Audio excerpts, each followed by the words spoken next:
Yes, I'm Batman. I'm Batman. I'm Batman, Alfred. I'm Batman. I am Batman. I'm Batman. I'm Batman.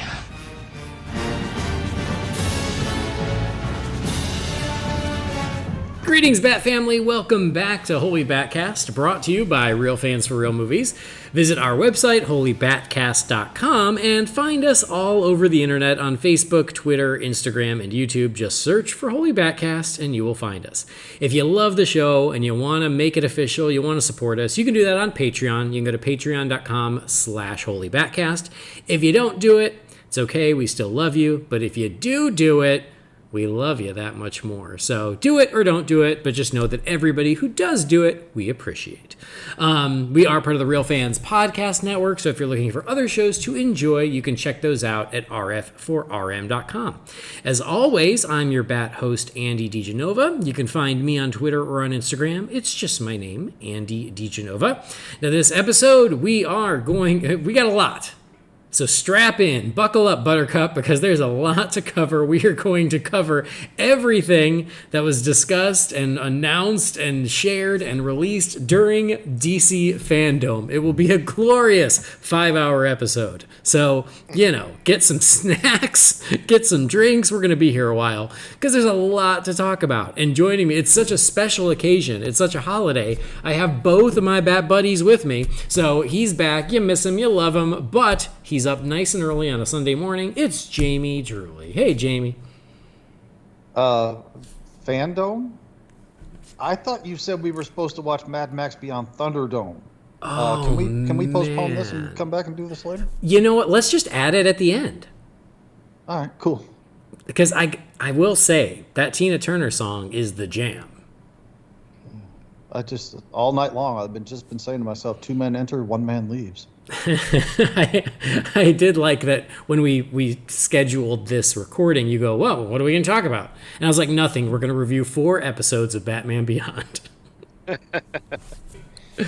But anyway, you just heard his cunty little laugh. It's Brendan. Hi, Brendan. I love it when you make... Hello, I love it when you make more editing for yourself. Why make it easy? He just stayed up for 29 straight hours to watch Thunderdome, so I guess, he just is in the habit of staying up late and doing this now. I don't like rest. I don't deserve it. I deserve to be punished. The truth be told, he has that Taco Bell down the street from him now, so he just wants any excuse he can to stay awake so he can just keep going there. Oh my God, guys. Oh my God. It was the best day ever. We had DC FanDome. It was amazing. And then the first Taco Bell in Beijing opened up, so I went there after sleeping till 2 p.m. So I had Taco Bell and DC FanDome, and now I get to talk to you guys. Best day ever. If I could just talk my girlfriend into giving me a handy later, then we are golden.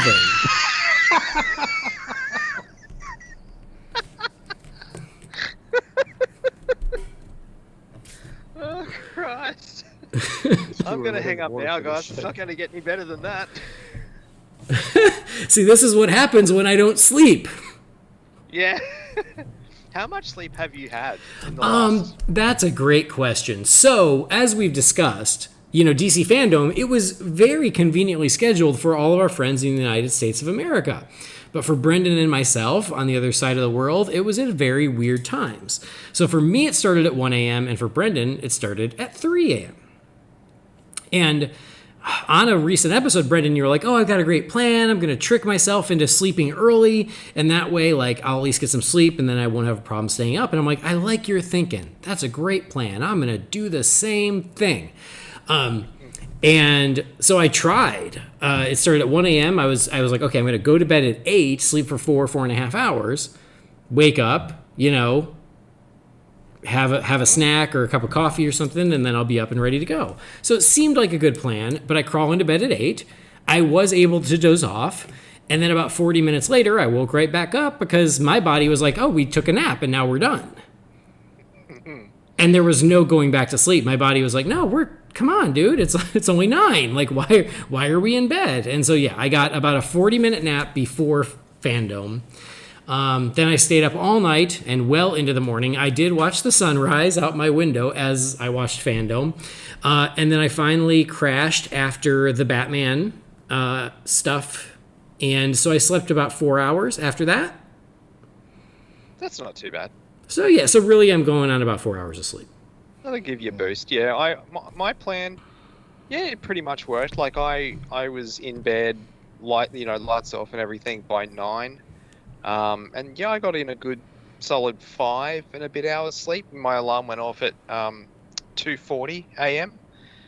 And yeah, as soon as the alarm went off, I sprung into action and started setting everything up and made myself comfy. And you and I got each other on Messenger chat. We were video chatting for an hour and a half, 2 hours of it. Mm-hmm. Yeah. It was a little hard because we couldn't hear each other so well because we were both watching the content, but it was a good idea. At least I could look over and just see you and go, oh, I'm not alone. Well, honestly, like it did, before we get into the individual stuff, I guess, like it wasn't as perfect as I would have liked it to be.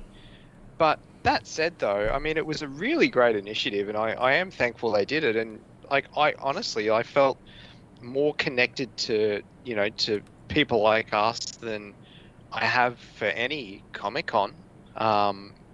So, it was really cool. Like you and I, like I said, we video chatted for a bit. I jumped on with Philip and Eric and it was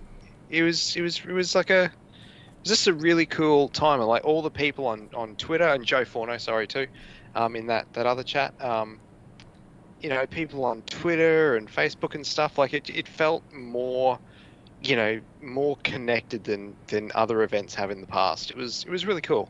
I hope it's something they continue to do. Well, it was one of those, it was essentially a Hall H day that everyone got to attend. Yeah. And that's great, So, like, usually, and it's so funny because, yes, like anyone who wanted to watch could watch. And it's wonderful because you're right, we all felt so connected. We were all sharing it at the same time and sharing the excitement and talking about it. But, like, normally when I'm at Comic-Con in Hall H, I'm tweeting out info that that's being shared so people who aren't in Hall H can learn the info. And I thank you for it every year because I literally welcome. Just follow you on Twitter and then refresh everything waiting for the trailers to drop. Yeah, but then last night, like, there was no point in doing that because I'm like, well, everybody's hearing the same thing. There's no reason to tweet out info as if people are missing it because nobody's missing it. We're all watching it. But that didn't stop everyone else from doing it. Where it was like Hawkman confirmed for Black Adam. I was like, I know, I'm watching. Like, I know. I saw it too. Because so it was a very different dynamic as far as that goes. Because like usually in Hall H, I'm like tweeting as fast as I can because of just little things that are being said, and it was kind of nice to not have to worry about that because I'm like, no, everybody's watching, everybody's hearing the same stuff. I'm sharing reactions, going, oh my god, this looks amazing, or oh holy crap, that's great. But I don't have to like worry about keeping people in the loop. Everybody's in the loop.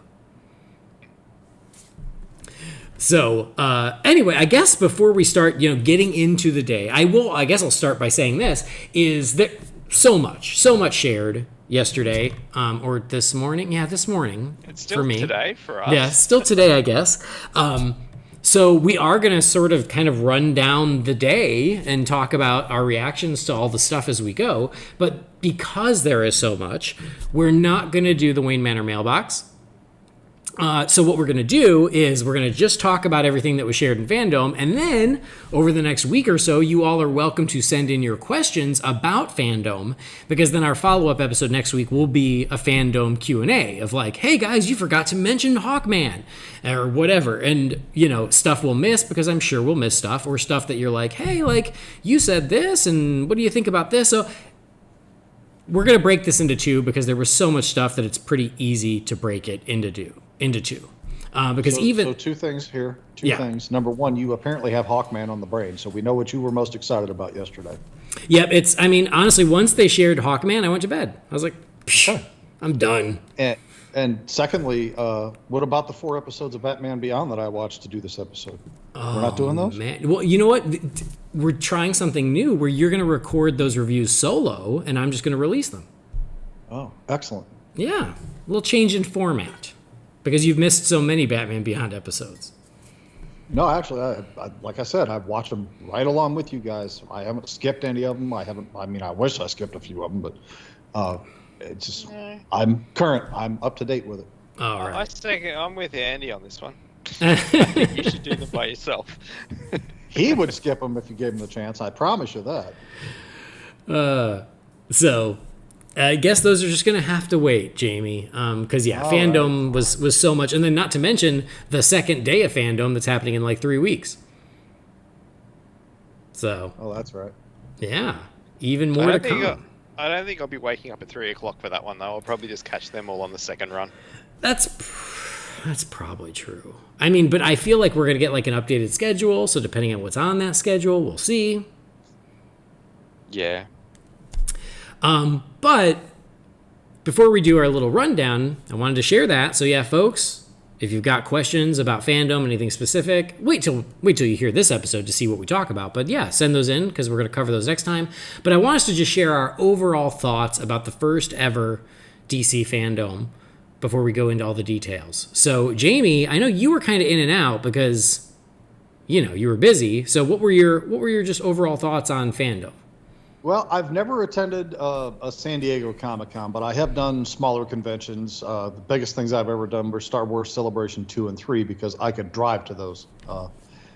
And this seemed very much like that same format. There's a little something for everybody. Obviously, there's the major stuff that people are present for. In this case, the movie news was the dominant force, although the TV and video games and comics were present as well. I thought it was really well done. There were a couple of connectivity issues that I seemed to have, and I thought maybe it was my internet, and it turns out it was not my internet. My internet was working just fine. Matter of fact, just to jump to the end, because I like to do that on podcasts, about 40 seconds into the Batman trailer, my internet froze, or my feed for the FanDome froze. So I switched off FanDome and went on to the WB YouTube channel, and it thankfully was already there. So, But I think it was. I think there were a couple of minor improvements to be made, but the presence that they had for every aspect that a DC fan could be interested in the major forms of media that they're present in, video games, comics, movies, and TV. I think it was something that they should do on an annual basis now. I've seen a lot of that sentiment out there that this should just be their regular thing now. And frankly, I think everybody else should kind of follow through with it as well. It's who knows when we're going to get to the point where we can have 25,000 people in a room again,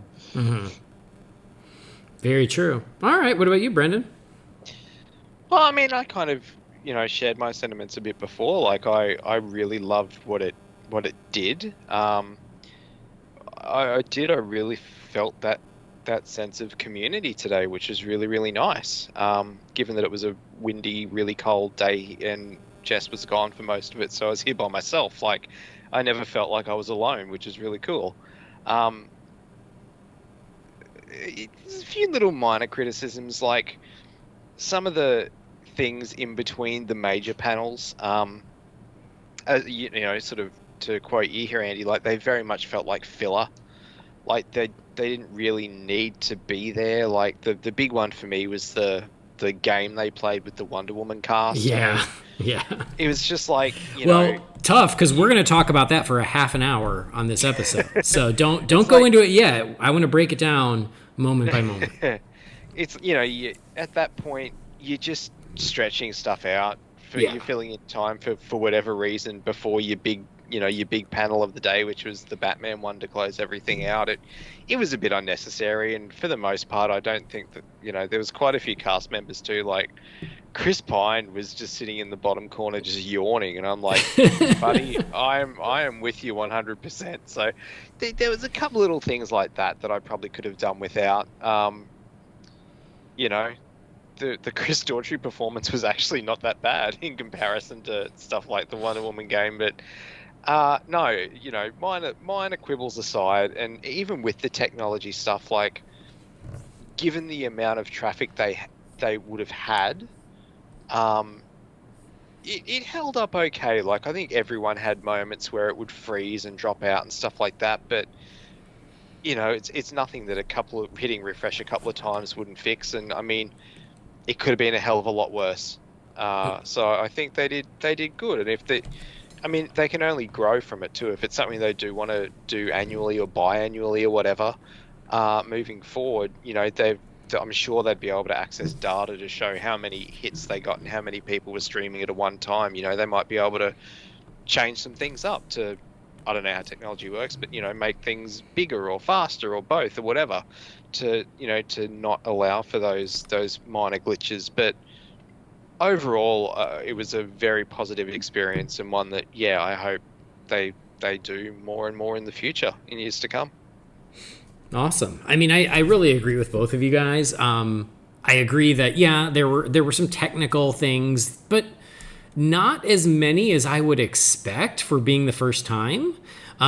It was just occasionally, yes, the feed would freeze up and I'd have to reload it. But I'm so used to that living in China because China internet is just a little more finicky than the internet in the States. So it was one of those things where I was like, I wasn't sure if it was just because I'm in China. I was going to say, because you've got the panda on the big wheel that makes the internet go, and we've got the wombat here in Australia. So exactly. So so yeah, I'm so used to dealing with that anyway that I'm just like, I get, you know, whatever. And I was usually able to get it back, but it certainly happened at a couple inopportune times, especially at the very beginning. As soon as they started the Wonder Woman 1984 trailer, it froze up and I missed it.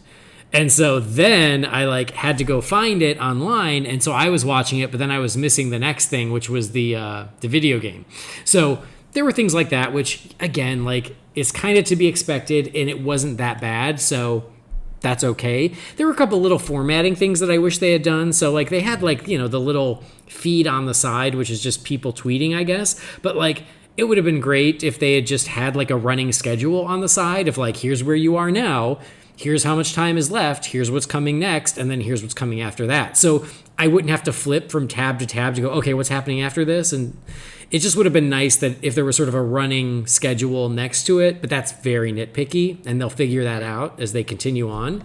And then, yes, I agree. I definitely agree that some of the filler stuff in between the big stuff, it feels like they felt required to have 8 hours of programming, because it was exactly 8 hours. And I was like, for whatever reason, they felt like they needed to get to the 8 hour mark. And so I say, why? Why couldn't it have just been 6 hours? I could have gone to bed earlier. I was really tired.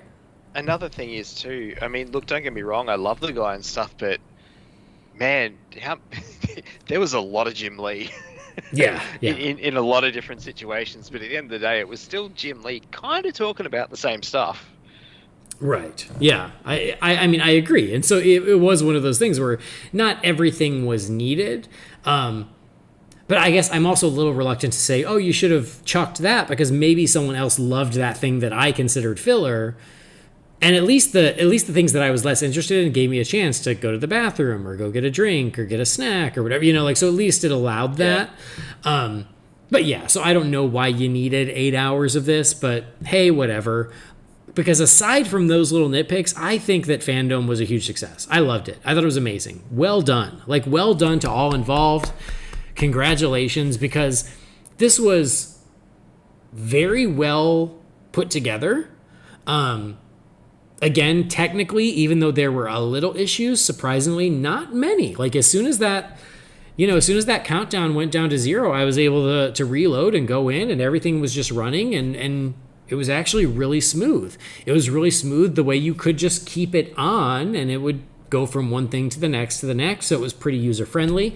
And then the amount of content that they were able to put together for us was outstanding. So much to see, so much to hear, so much to enjoy. And so, yeah, it was just a really awesome celebration of DC in a lot of media, but very obviously very heavy on movies for this first day of it. So yeah, I mean, I think it was amazing. I think they did a great job. I loved that we could all experience it together. It was fun to be connected, at least electronically, and talk about this stuff. I do hope that, someday when they do it in the future, this would be something where I would invite some friends over and we would watch it together. And so it would be like our own mini little Hall H. Oh, that'd be awesome. Because right now, yeah, everybody's still social distancing mostly. And so it didn't work out that way. But man, like still like so great. I loved it. And yeah, what Jamie said is I've seen the sentiment of like, they should do this every year. Honestly, I would expect them to. I wonder if this is, I would imagine this is probably more economical than flying everybody to San Diego for Comic-Con. And you get a lot more eyeballs, and they dominated the news cycle for the past 24 hours. And then whenever the time comes and Marvel does theirs, well, then it's their turn to dominate the news cycle for 24 hours. And it's like, now they're not fighting against each other. It's like they each get their moment. And if you're into both, then that's even better for you. If you're only interested in one or the other, you can just focus on those. But like, it was so cool to essentially get a DC only convention. So no, overall, I think it was amazing. I'm so happy with it. I don't regret staying up all night long. Maybe I will tomorrow when I have to get up and go to work. But for now, I think it was awesome. It was a great day. I spent some time on Twitter, pretty significant amount of time on Twitter yesterday for the first time in I don't know how long. I'm sorry. And yeah, it was mostly good though. Mostly a thanks good to FanDome. It made me realize why I haven't gotten rid of my Twitter account. Let's put it that way. I didn't see anything really negative about this. I didn't see anybody saying, well, this was a waste of my time. I didn't see anybody saying I didn't like this. It was overwhelmingly positive. So I mean that bodes well. And I do wonder if the issues that we had with the freezing up, I know in my case it happened. I was not online when the Wonder Woman trailer aired, so I didn't have any experience with that. I caught that after the fact when I got home from work. The Suicide Squad was the first big panel that I got in on, and it froze up right as they were doing the roll call thing, and then it froze during the. Well, actually, it did have another freeze during the Women of Color or whatever that panel was called. It briefly froze during that, and then, like I said, about 40 seconds into the Batman trailer, it froze. So I wonder if it was just the amount of traffic that people were coming in on those things. Like somebody was talking to someone online, and they say, "Hey, here comes the Batman trailer," and everybody just suddenly logs on in groves to watch that because they weren't following the entire event. So I wonder if that was what triggered the issues. It'd have to play a part for sure. Yeah, I agree. There'd be some people at work and stuff going, "Oh, look, message me when they're about to show the Batman trailer or something," so they can nick out the back for a couple of minutes and watch it. Like, that's for sure would be part of it. Yep, agreed. Well, let's talk about all the stuff we saw during, for us, the night, but for most of you during the day. It kicked off with Wonder Woman 1984, which I think was a great way to kick it off. I did like the way they spaced out all of the big movie stuff throughout the program. So kicking off with Wonder Woman 1984, wrapping up with the Batman, I think that was very well done, well planned. But yeah, Wonder Woman 1984, Patty Jenkins, as well as the primary cast, so Gal Gadot, Chris Pine, Kristen Wiig, Pedro Pascal, little guest spot by Linda Carter. I really expected them to say that Linda Carter was going to make an appearance in the film. I love seeing Kristen Wiig geek out. Yeah. Like when Linda Carter came in, because she's like, she'd never met her before. She was genuinely geeking out. Yeah, I thought that was awesome. But yeah, I really I know that with the first film, Patty was like, oh, we wanted to get Linda in it, and it didn't work out. So I really, because Linda essentially crashed the party, I kind of expected them to go, oh, yep, and, keep an eye out because you might just see Linda in the film. But they didn't say that, so we'll see. I would love it if they would do that, but who knows? Be pretty cool. Yeah. So most of these panels were questions submitted through the website by fans. And I also noticed that throughout the day, like, they are so heavily leaning into the worldwide fandom. It was like it's a very obvious corporate strategy of going, we have fans all over the world, we include them all.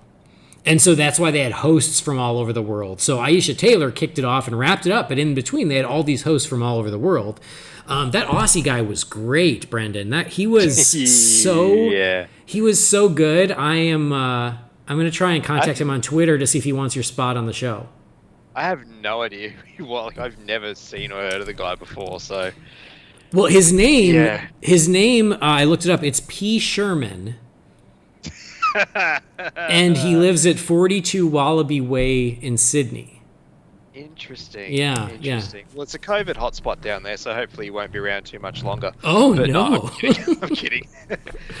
Do you happen to have the contact information for that South African doll in the purple Batman T-shirt? Because I'll take that if you have it. I'll have to look it up. It was interesting jacket, I'll say that. But I'd wear that. There's other people. I don't know. I won't say too much. Anyway, the point is that like they were so embracing going, hey, like fans all over the world. So like whenever they had questions, they made sure that they had questions from fans all over the world.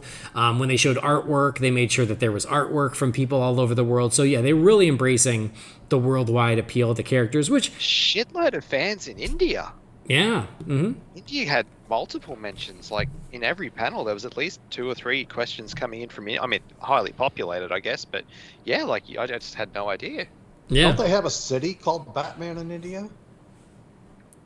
Maybe. So anyway, they took questions from fans. You know, I'm trying to think of anything that was super important or whatever, but yeah, I mean, we can't dive into great detail and everything, so it's basically whatever we remember. That's why we have the Q&A show. The big thing was Patty Jenkins going out of a way to say that they were going to wait for theaters. Yes, that's the biggest news, I guess, because this movie's been ready, and so they were very clear in that, no, we're waiting for theaters, because I know there was some speculation of like, are they going to announce that it'll be available at home? Like, are they going to finally give in? And nope, they're sticking to their guns for now. Which I get, but it's like, how long can you wait? Yeah, I'm of two minds. Like, obviously I want my first experience to be in the cinema, and just to be able to go to the cinema again. But at the same time, particularly if waiting for theaters means waiting for America, I mean, who knows how long we have to, you know what I mean? Like, it's going to get to a certain point where it's like, okay, cool, I understand and I appreciate what you're trying to do, but this is getting ridiculous now. Yeah. Well, and that's exactly it. It's like, where is that line where they go, you know what, we have put it off long enough. I honestly think that, like, because of what Disney's doing with Mulan, if that happens to be a huge success for Disney and that works out for them, I could see Warner Brothers then going, hey, but I do wonder if they're waiting to see, because the Mulan announcement was met with very mixed responses. Some people go, great, yeah, I'll pay it, that's awesome. And some people were like, no, there's no way. And so I promise you one thing. Everybody who says, hell no, I ain't paying $30 for that movie is a single ticket moviegoer. Yes. Everybody that says, hell yes, I'll gladly throw $30 at that thing, give it to me right now, has at least one child in their house. Yes. I agree. It's like if there's 3 or more people, it's totally worth it. Yeah. But I do wonder if they're going to wait and see. But right now, see, like I'd probably be able to go to see Wonder Woman 1984 here in China because the theaters are reopened. They're doing Same well. here. Yeah, they're doing well. People are going. I just saw news this weekend that like a big movie opened here and it did great. I haven't gone because there's really nothing I need to see. But I'm not opposed to going because we have no cases in Beijing right now. Like we're pretty much normal again. But yeah, like, so like if they released it, I'd be able to go see it in the theater. But yeah, like if they're waiting for America, especially the big markets like New York and LA and Chicago, how long are you going to wait? That's the problem, though. The population centers are the ones that it won't die down in. Right, exactly. Because there are theaters open in the States, but they're, in lower population areas where it's safer. I mean, they've pulled the trigger on Tenet. It comes out, you had advanced screenings here this weekend and comes out here on Thursday. Yeah, that's For true. a wide release, so, it's... And There's the other reason I need to stay off of Twitter right now. I forgot about that. Thank you. Thank you Yeah. for They kept reminding me of saying, that. well, I have heard one review where they said if they couldn't spoil this movie even if they wanted to.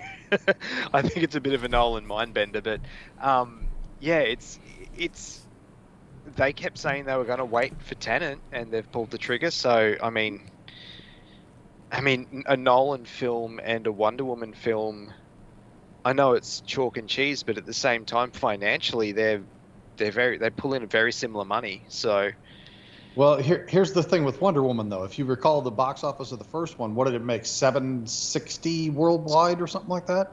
It was over 800. Yeah, it was over 800. It was 8. Okay, and over 50% of that was U.S. box office alone. Yeah. So hell yes, they're going to wait for the U.S. box office for that one. Yeah. Well, we'll see, but yeah, so that was interesting. That was probably the biggest news. And then they, of course, showed the next trailer, which we all expected. We kind of knew it was coming. I feel like it was even confirmed before the panel. And as soon as it started, mine froze up, but that's okay. The other thing I will say, and I applaud them for it, I applauded them on Twitter for it, is thank God they released everything officially. Yeah. Because, what? Because it is online, you have to. Because otherwise you're just dealing with people ripping it or taking screen grabs and stuff. And, I don't want to see stuff that way anyway. So, to their credit, everything is out there officially. You can see it all. Even, the concept art stuff that that I wasn't sure if they would release that stuff. But no, that's been released officially. So, the good thing is, even though mine froze up, it was released, it was tweeted out 1 minute later, and then I was able to watch it then. So, Wonder Woman 1984 final trailer, probably, is my guess. Depends how many more years we have to wait to see the movie. Yeah, we'll get a new trailer every 6 months until it comes out. So, Jamie, what do you think of the trailer? I like it. I especially like the fact that we get to revisit Themyscira with the young Diana, who I thought was a charming, probably a little bit unsung character from the first film that I really enjoyed. Mm-hmm. But honestly, my two favorite things in this are the spinning of the lasso at extremely high speed to deflect bullets. That looks so damn cool. And then the Cheetah Wonder Woman confrontation at the end where they kind of run up the wall at each other and Wonder Woman grabs her by the scruff and does that acrobatic flip around and then power bombs her into the ground. Every single Mortal Kombat and Street Fighter player in history looked at that and went, damn, that was awesome. Yeah, absolutely. Brandon, what about you? Literally, Jamie took all of mine. I'm so glad that we get to see little Diana again. I loved her in the first movie. She's so sweet and charming. And that footage of her, that's had to have been filmed in the first movie, surely. I wondered because she looks the same age. Same age. Yeah, I wondered that. I thought she looked like she was just a little bit older.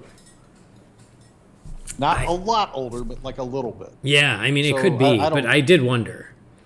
Yeah, because it's been, when was the first one filmed? Was it 2016? Yeah. And this one currently was filmed in 2018? That's 2 years for a kid that age. You notice the difference. And maybe I thought she looked exactly maybe it's like that. Maybe it's like that movie Orphan, where she's just always looks 8 years old. That was really cool. The lasso thing swinging around, that was a fist pump moment for me. I was like, hell yeah! That was so awesome.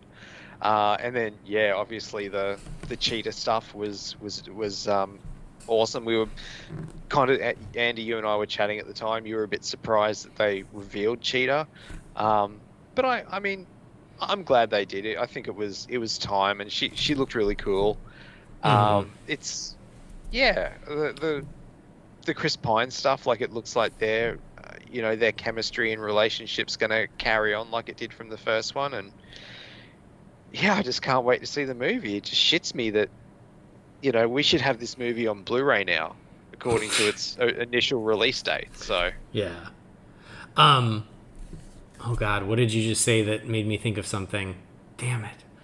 About Cheetah. About revealing Yes. Cheetah. Well, because the look for Cheetah had been leaked not too long ago.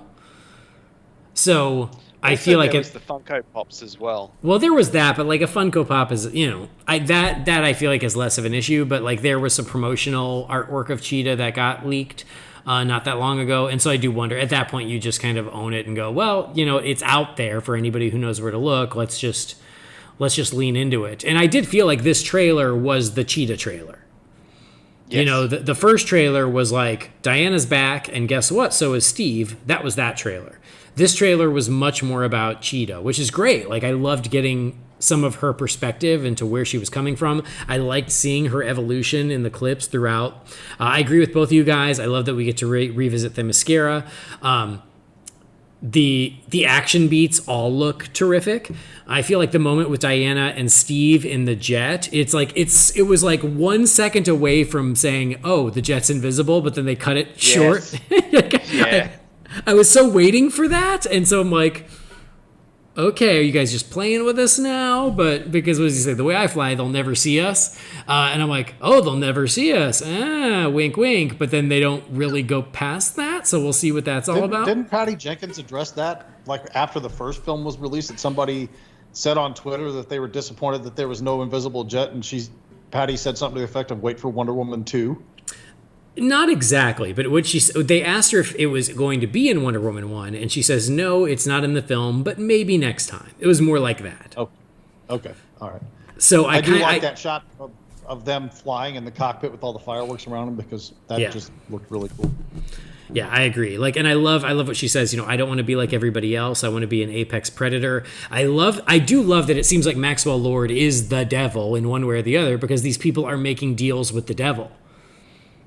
And I love that that's what it seems like Barbara Minerva does, is she turns to him because, she feels unseen, she feels unimportant, and so she makes this deal with Maxwell Lord to get whatever she wants. And he says something like, there's no such thing as enough. The answer is always more. Yeah, or something like that. I don't believe in rules. The answer is always more, something like that. And so I like that it almost feels like, oh, she got some power, and then she goes back. She goes, now I want more. And then the more power she goes for, the more she becomes less human.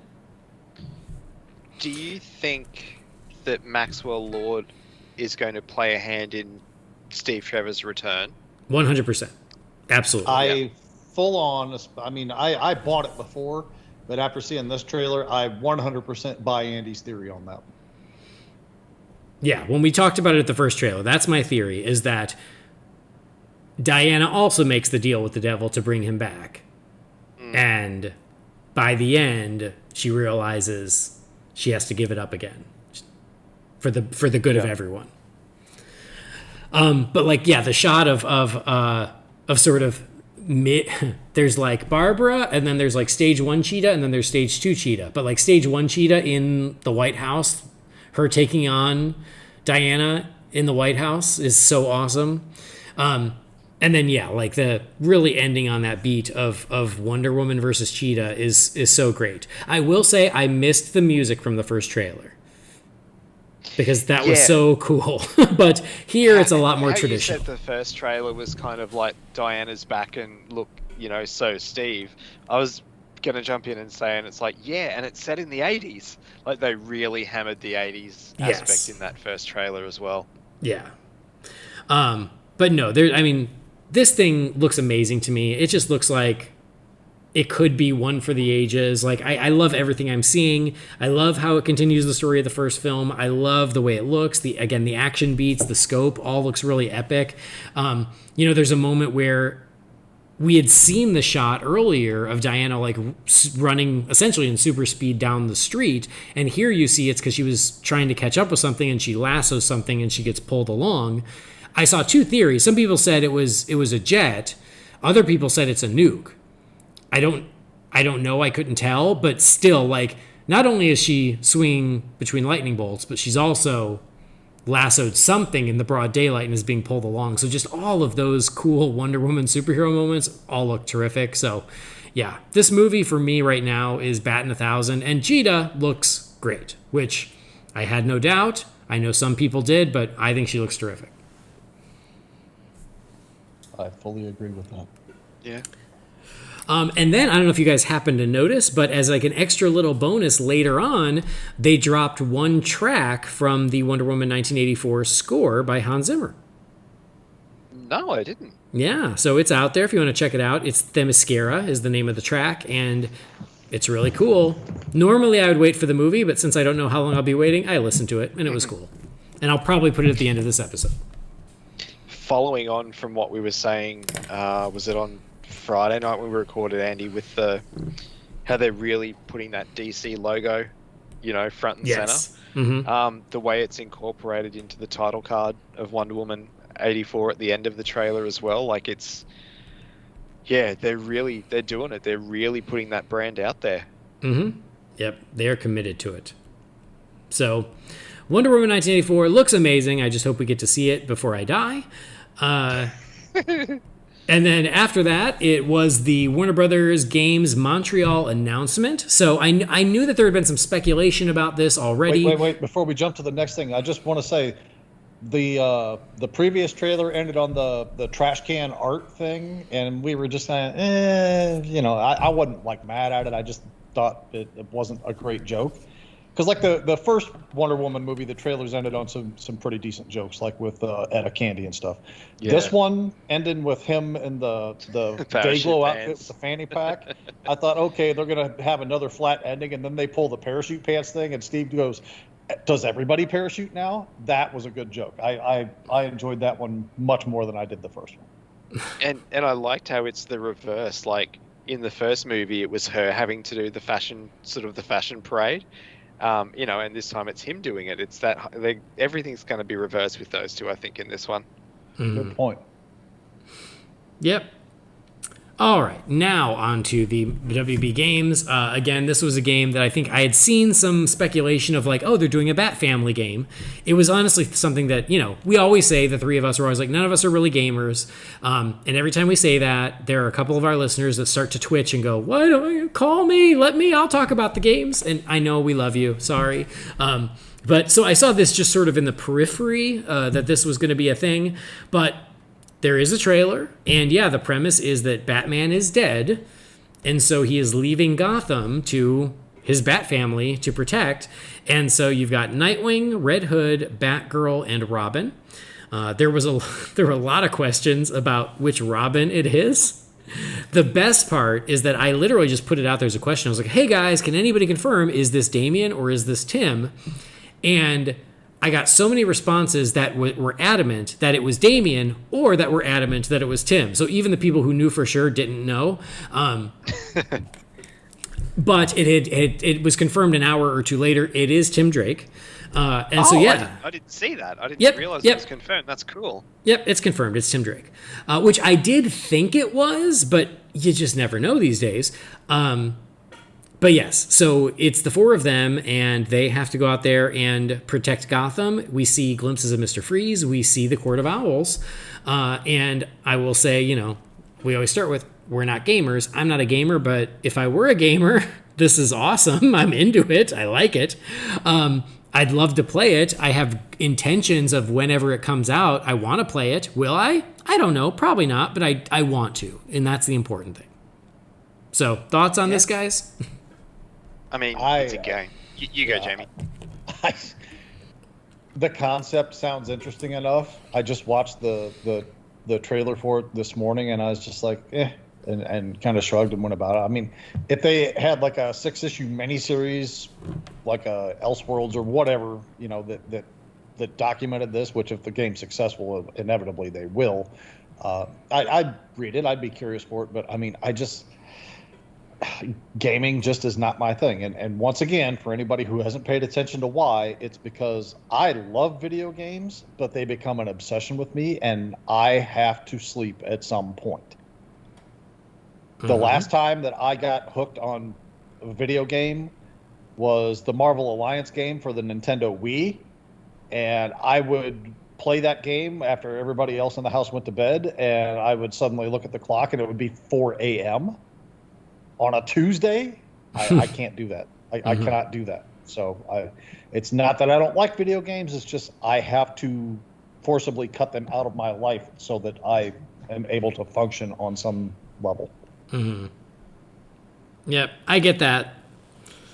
There, I mean, again, I'm not a gamer, but in terms of the trailer, I thought the costumes look cool. The story is really cool. Make this an animated movie and I'll give you all the money in the world, but it just doesn't interest me as a game. Yeah. I like the designs. I don't love them. There were a couple things. Like, I just feel like for all these games, the costumes always look strangely clunky. Like, they want to make them look so armored that they just look a little bit clunky. And I just feel like it doesn't have to work in real life. So what the games should be the most streamlined and cool looking. So I always thought that was really odd. Because, yeah, like Robin, he looks good, but then he has like a weird... His cape isn't quite a cape. It almost looks like a coat. It's weird. I don't know. So... I hated his cape. That's the only thing I have any strong feelings about on this particular matter is I hated Robin's cape. It's weird. But anyway, I still really love the trailer. Again, if I find the time, I'd love to play it. I don't know if I will. I also am sure that Batman is not dead, but that's the premise of the game. Oh, God, no. Yeah. So, anyway, it was cool. And for all the gamers out there... You get to the end of that game and he just comes up and says, hey, this whole thing was just like a giant danger room test. Yeah. Yeah, so for the gamers out there, I'm psyched for you guys because, yeah, this is another cool game. Oh, the other thing they point out, it's not part of the Arkham universe. It's like its own thing, I guess. All right, next one up was the Sandman thing. I'll be honest, this one, I've never read the Sandman. It's not my thing, so I muted it so me and Brendan could chat. Yeah. So I don't really have anything to share about that. The next one was the Multiverse panel. This is the one that had Jim Lee and Greg Berlanti and Walter Hamada. And they were just talking about like the approach of the multiverse amongst DC media and really saying that they're embracing it and that everything counts, and it allows them a lot more storytelling freedom in all media that now there's a multiverse. So my big takeaways from this were, all of that stuff of like, you can't use that character because we might put him in a movie, all of that's going away, which the fans have been asking for years now. So thank God, because they pretty much said that is they're like, yeah, for years we always felt like that is like, oh, features might do something, so stay away from them. And they're like, well, with the multiverse, it doesn't matter. But then even Greg Berlanti's like, yeah, but I still want a good reason to bring a character in. I'm not going to do it just to do it. But at least some of those restrictions seem to have been going away, which is cool. And then they talked a lot. I was going to say to that, I get that he's saying that there has to be a good reason for him to brought in, but you got to believe he's foaming at the mouth to turn Batman loose in some measure. I'm sure. Yeah, I'm sure.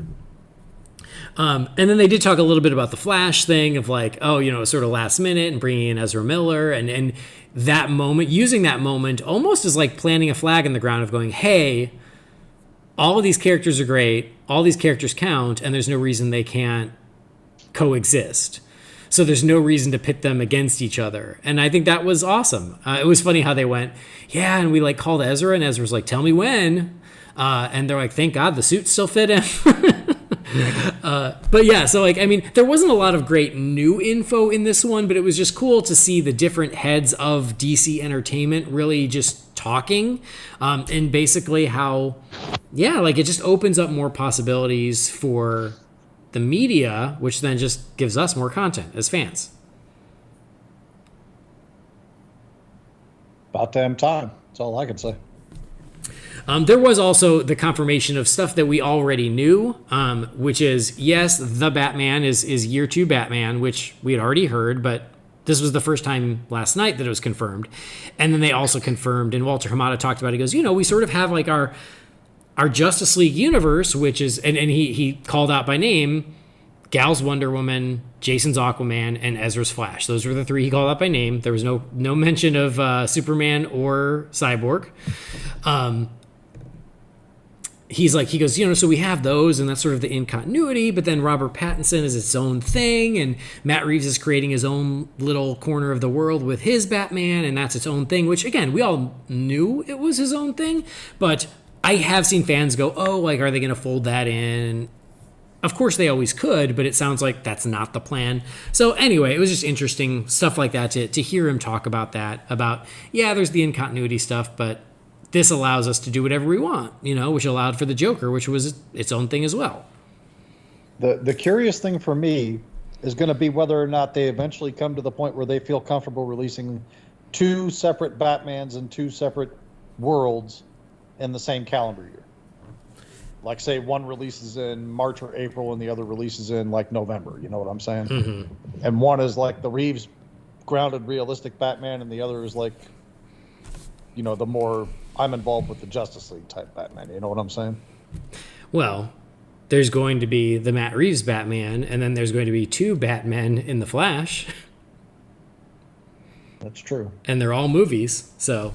But I was talking more like 2 solo outings, but you follow what I'm saying. Right. I mean, they're certainly allowing it, which is good. And that brings us to The Flash. So the Flash panel, it was pretty quick. It was director Andy Muschietti. The Flash panel was pretty quick. I was gonna let it go. I wasn't gonna say Andy's anything. got jokes. So it's Andy Muschietti. So I've been saying Muschietti, but I heard him say it himself. So it's a hard C, Muschietti. And his sister Barbara, and then What was that? I said you're a hard C. Only when talking to you, sugar. And then it was screenwriter Christina Hodson, and then, of course, Ezra Miller himself, The Flash. I loved his random non sequitur fun facts. Yeah. I like Ezra Miller. I think he's fun. He's a weirdo, but hey, I appreciate it. But they didn't talk about Keaton or Affleck.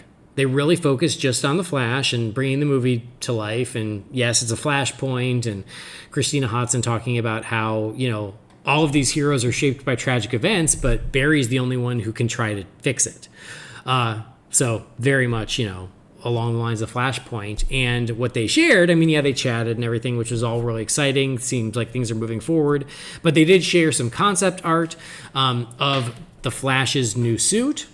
And one of those pieces of concept art was the Flash with Batman. And he says, this is Barry's new suit, courtesy of his friend Bruce Wayne. But in the artwork, it was the Flash and unmistakably the Michael Keaton Batman. That was... Oh boy, that was pretty awesome. I saw a lot of amazing things during FanDome, but that one image of the Flash and Michael Keaton's Batman, it is fighting for the top of my favorite things from last night. It's up there, isn't it? It's pretty cool. It's just an image, but it's glorious.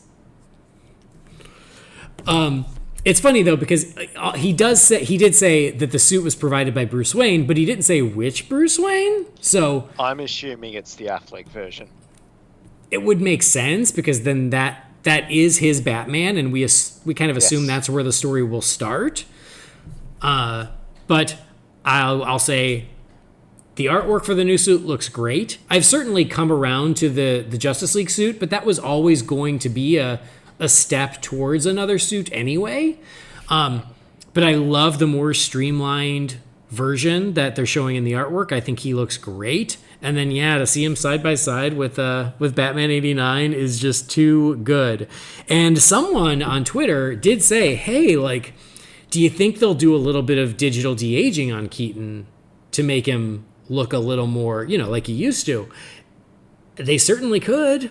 And we've gotten to the point where that technology is pretty darn good that you can get away with it. So I was just watching Aquaman last night when I couldn't sleep, waiting for FanDome, and I'm like, the de-aging they did on Willem Dafoe was great. So you certainly could do it that way if you wanted to. But anyway, I'm psyched for The Flash. I love the artwork. I'm into it. Guys, what do you think? You want to go, Jamie? I guess if you're into seeing Batman and the Flash in the same movie and getting Michael Keaton back on the screen as Batman for the first time in what will have been 30 years at that point, I guess if you're into that sort of thing, this is pretty cool, you know? Oh, you bitch. Of course I'm excited about it. Yes, it's going to be intriguing to me to see how they piece it all together in the final product. But I'm with Andy. I think that image looks great. I mean, I was talking to Andy about it yesterday because I was looking at everything on my phone at this point because I was running around doing a bunch of stuff. But I saw people saying, is this, there's gray in that suit, so it's Affleck, and no, this is definitely the Keaton suit. And I was like zooming in, and I saw on the bat symbol, it looked like it had the 2 extra little tail prongs like the original '89 symbol did. And I told Andy, I said, I am having a hard time zooming my phone in to clear it, but it looks to me like that's the '89 Batman symbol. And Andy, without hesitation, instantly was like, that is definitely the '89 Batman. I'm like, all right, cool.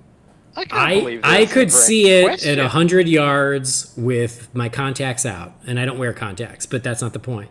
I will recognize that symbol no matter what. But even taking the symbol out of it, if it was just a straight silhouette, I mean, it's Keaton. Yes. That is the '89 silhouette. Absolutely. Yeah, it's crazy. The longer ears and all that stuff. So yeah. Oh. It's a cool image though. I think there's also like some kind of a solo image of the Flash too, and that one looks okay. I liked it. It's the one of the two of them together that really perked my ears up. Oh yeah. I mean, I don't know if there'd been confirmation previously, but the thing I took away from that was like, well, we're seeing Keaton in costume. If it's concept art from the movie, they're not going to draw him in costume if he's not appearing in the costume. Right.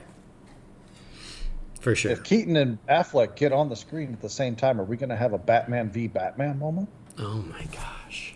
We're going to have a Brendan. Because if we do, I got money on Affleck. I'm sorry, it's not even going to be close. But we're going to have a Brendan ejaculating in the cinema moment if that happens. I can tell you.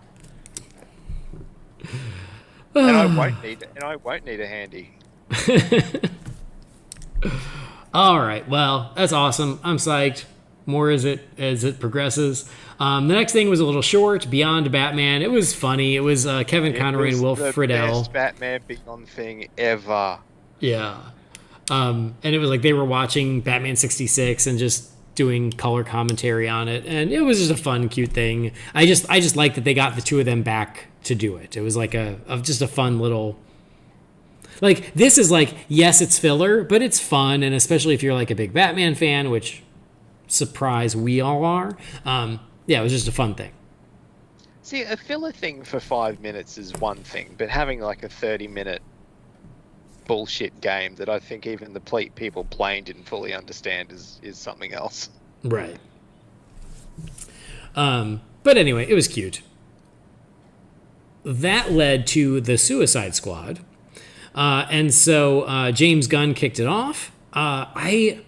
I'm wondering if James Gunn gets $1 every time he says that this is the most fun he's ever had making a movie. Because he sure said it many times. And he has said it many times. But anyway, he kicked it off and he goes, hey, everybody, you guys know the cast. You don't know who they're playing. And now I'm going to show you. And so we did like a roll call video that was all the cast matched up with their characters. A lot of them were ones that we already assumed. But there were a lot of surprises as well. And it's a lot. So I did pull up. I pulled up the cast list here so we can try and go through that. We don't have to go them one by one because we'll be here all night. But Margot Robbie is Harley Quinn, of course. Joel Kinnaman is Rick Flag. Viola Davis, Amanda Waller. Idris Elba, who at first everybody thought was just Deadshot. He was just taking over for Will Smith. Then there were thoughts that he was Bronze Tiger. Then there were thoughts that he could be Vigilante, that character. We were all wrong. He is a character called Bloodsport, who I don't know. I called that months ago. I don't know why you people are behind on this. Oh, wow. God, I wish I was as smart as Jamie, but I'm not. I wish I was as smart as I think I am. And so it's funny because in that little birthday video they did, they even had Idris Elba growl like a tiger, and I went, oh, okay, cool. I guess he's Bronze Tiger. And they just did it to mess with us. And it was like a day or two before this, even James Gunn said, none of you guys have guessed who Idris Elba is. And I was like, that can't be true. And then once I heard Bloodsport, I was like, okay, I guess that's true. I guess that wasn't a lie. All right, point for you. So yeah, didn't see that coming. Alice Braga is Solsoria. Don't know her. I know Alice Braga. I don't know who Solsoria is. Jai Courtney is Captain Boomerang again. Nathan Fillion is TDK. Don't know who that is. Pete Davidson is Blackguard. Don't know who that is. Michael Rooker is Savant. Don't know who that is. John Cena is Peacemaker. I do know Peacemaker. David Dastmalchian is Polka Dot Man. We already had kind of heard about Peacemaker. We'd also heard about Polka Dot Man. I do know Polka Dot Man. Sean Gunn is Weasel because apparently Sean Gunn can only play anthropomorphic rodents when he works with his brother. I have feelings about that, but I'll wait for you to keep doing the roll call. Okay, yeah, we're getting there. Peter Capaldi is the Thinker. Flula Borg is Javelin. I do know the Thinker. Javelin, is vaguely familiar. That's one of those where, like, I think I've heard of him. Joaquin Cosio is General Mateo Suarez. Mei-Ling Nig, I don't know how to say that, is Mongol. That we knew because we saw the set photos. Steve Agee is King Shark. We did assume King Shark was showing up, so that's confirmed. Daniela Melchior is Ratcatcher 2. I think that's all the biggies, right? Biggies. Yes. I mean, I think that was the roll call. I'm sorry if I missed anyone. This is obviously IMDb is in a different order than they did it in the video, so sorry if I missed anyone. But those are the biggies. Yeah. So I'm just glad, as a lifelong TDK fan, that he's finally being brought to life on the big screen, courtesy of the wonderful, talented Nathan Fillion. TDK forever. No? Just me? Yeah. My favorite thing about this entire panel was the reactions after the fact. Like from Jim Lee, for example. Yeah. Talking about James Gunn really went deep into the archives to find these characters. And it's like, listen, they stumped Jay Yaws on who a character was. Right? At least one character. Right? Because How he's the is one who that said, even who's TDK? possible? And I was like, if Jay Yaws doesn't know, I have no prayer.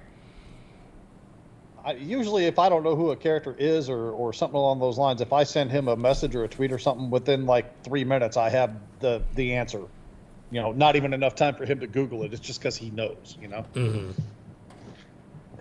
And, you know, Andy and I talked about this a little bit in our chat yesterday, and it's, I expect there's roughly 18 characters in here. I don't expect 12 of them are going to survive this movie. And I think that's kind of the point, is he went and got some of the way super below the rug deep dives, just so he could set off some brain bombs in this thing, you know? Yeah. I will say that's what I like about it is like yes, there's a lot of who especially with the characters, but like the fun of that is when are you ever going to see some of these characters in a movie? Well, James Gunn is going to make it happen, but it really does put it up in the air as to like now almost everybody's expendable. You know, I would argue everybody except Harley is expendable from this lineup. Oh, honestly, I think the original, like the returning cast members from the first one, maybe not, but everyone else is free game as far as I'm concerned. Like, they're fair game. Like, yeah. I would say I will be upset if he kills Waller, Harley, or Boomerang. Yeah. The three of them are so good.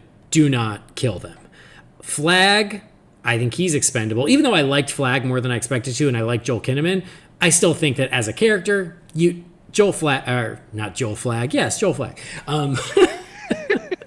Rick Flag, like he can fall on a grenade. But like, yeah, like the fun of it is you just don't know, and that's cool. So anyway, yeah, like it's kind of a double-edged sword. It's like you don't have the marquee characters that maybe you had in the first film, but that's okay. You have enough returning marquee characters that you can sell the movie on. And then now you've got this really random assortment, which you can have a lot of fun with. So, okay, I'll just say this, like of all of these characters, like not the couple big returning ones, but like of all these random new characters, is there one that you're like, I love that he's doing blank? Jamie? Like as far as I love to see this character brought to life, or the fact that this actress is in it? Oh, either way. I'm just saying, like, is like, because the character list is so random, is there someone who you're like, you know what? I always thought Bloodsport was cool, and I never thought I'd see him in a movie. But I really don't have an opinion on that, because none of these are characters that I have more than a passing experience with, if that, and even then it might only be one or two. I love the cast. I mean, watching them do as Gunn put it, their messed up Brady Bunch thing in the panel yesterday, I thought it was great. They all seem to have really good chemistry, and they were doing the thing where they were picking teams and they were just having fun at everybody's expense, but it was never like mean spirited. Like the whole chemistry that the cast seems to have with one another. Like everybody universally picking on Rooker. Yeah, Rooker. I thought that was was hilarious. funny. Yeah. But I love Rooker anyway, going all the way back to the Mallrats days. You know, maybe even the Days of Thunder days before that. So I love Mallrats. I dig that. Fillion, I mean, he's always really good. The Desmalchian, the fact that this is the third or fourth DC character that he will have played now. I mean, that guy's... I love that. I think that is so awesome. I love him, and yeah, like what a career that dude has had. I just rewatched The Dark Knight a few days ago, and as that scene played, I was like, man, like he has just really gotten so ingrained in our nerd community, because now he's done movies and TV for both Marvel and DC. But you're right, like DC, he was on The Flash, he was on Gotham, he was in The Dark Knight, now he's in the Suicide Squad. Like, dude, like living the dream. Good for him. And I think he just seems like a great dude anyway. And I will say that, like, of these, like, yes, half of them I've never even heard of. The other ones I don't have any feelings on, except for Polka Dot Man. Like, that's the one that I go, I kind of love that Polka Dot Man is in this. Inevitably, one of these is going to be like the oh God, I can't remember his name, Slipknot from the first movie, where they're going to get heels on the ground and instantly they're going to pop. Or one of the Suicide Squad movies, I think it was KG Beast, went within like the first 2 minutes. Yeah. Just to demonstrate the whole brain bomb thing. Like, inevitably, at least one of these is going to be that. And I said way back when they announced that there were going to be all these people in it, I thought Gunn is just the kind of guy that has that warped sense of humor where he would detonate the brain bombs on like 10 of these just because he could. Yeah. Just to say, ha ha, audience, I gotcha. And then leave 6 or 8 of the people left to carry out the mission. I kind of expect that to be Nathan Fillion. Yeah. Because they're so tight. Not even getting a line of dialogue. Exactly. Doing it, Yeah. Yeah. So I don't know. After watching this, I'm not sure that I necessarily expect that again. The two biggest takeaways I got from this, other than what I've already mentioned, were, number one, I love Harley's look here. Oh my God, it's great. It's the best costume she's had.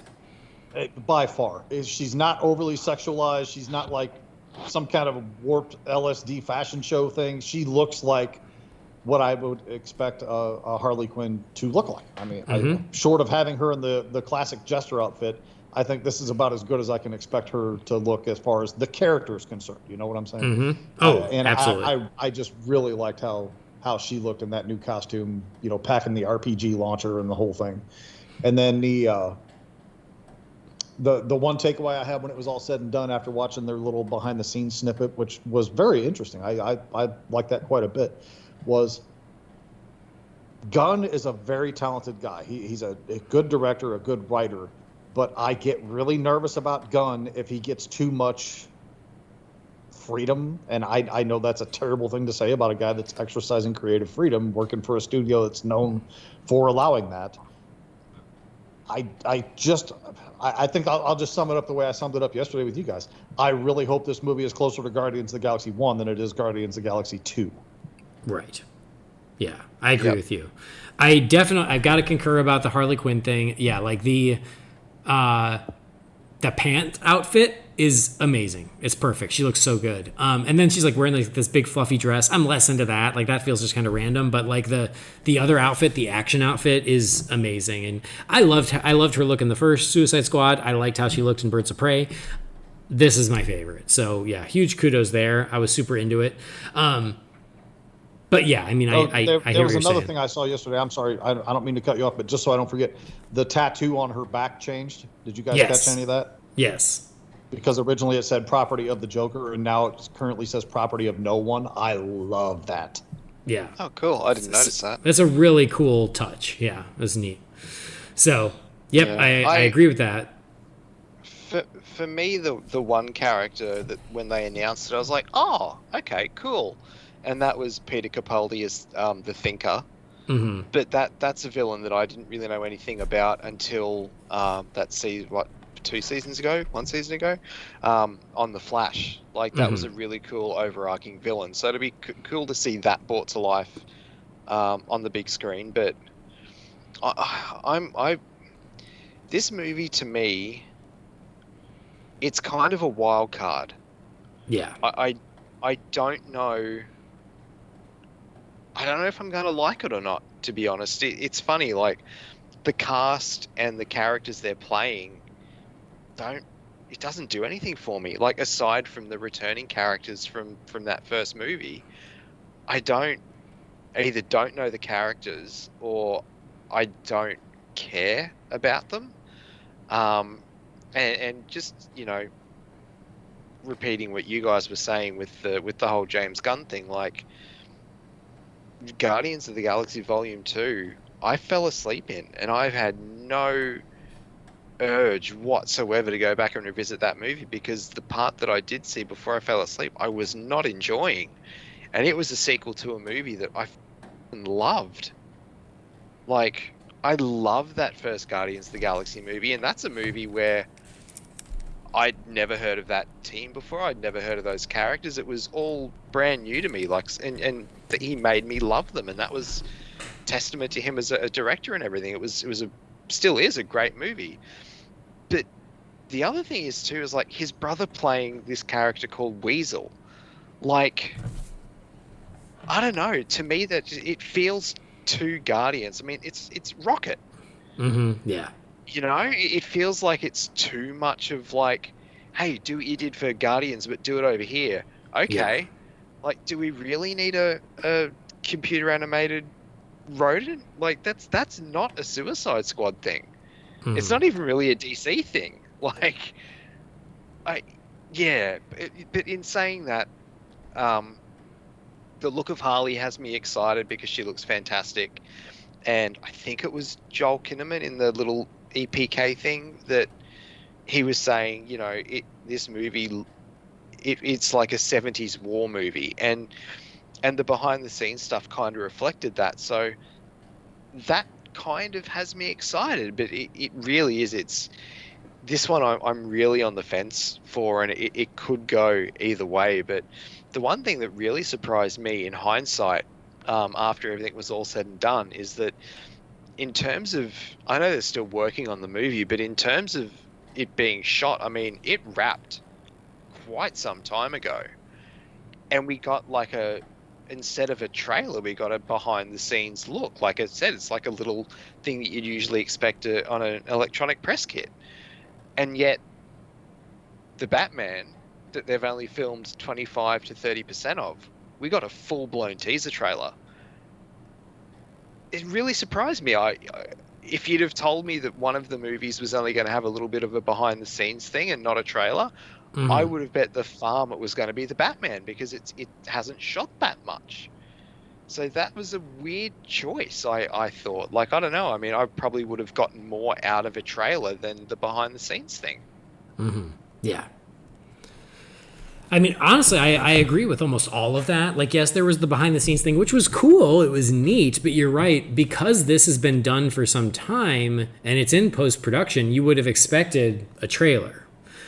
The behind the scenes thing was cool, but yes, a trailer probably would have gotten me more hyped. I still liked the snippets of what I saw, though. But Yeah. like you, this is one that, like, what I'm seeing is very encouraging. I'm looking forward to it. I like what I'm seeing.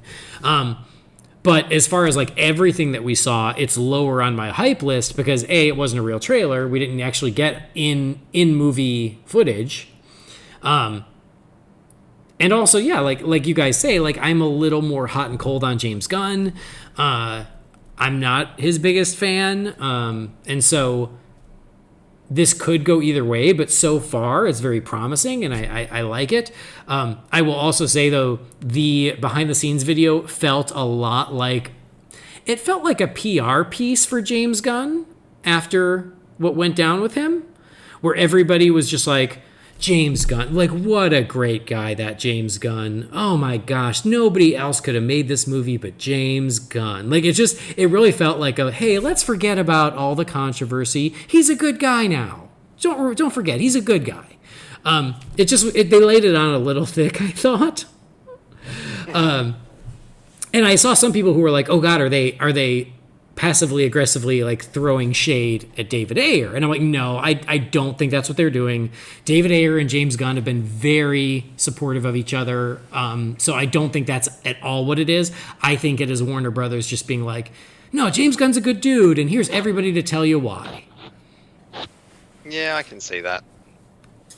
But anyway, so yeah, like, looking forward to it. I liked a lot of what I saw. I mean, a lot of the designs I thought were really cool. Some of them still look a little weird, but we'll see what they look like when we get an actual trailer.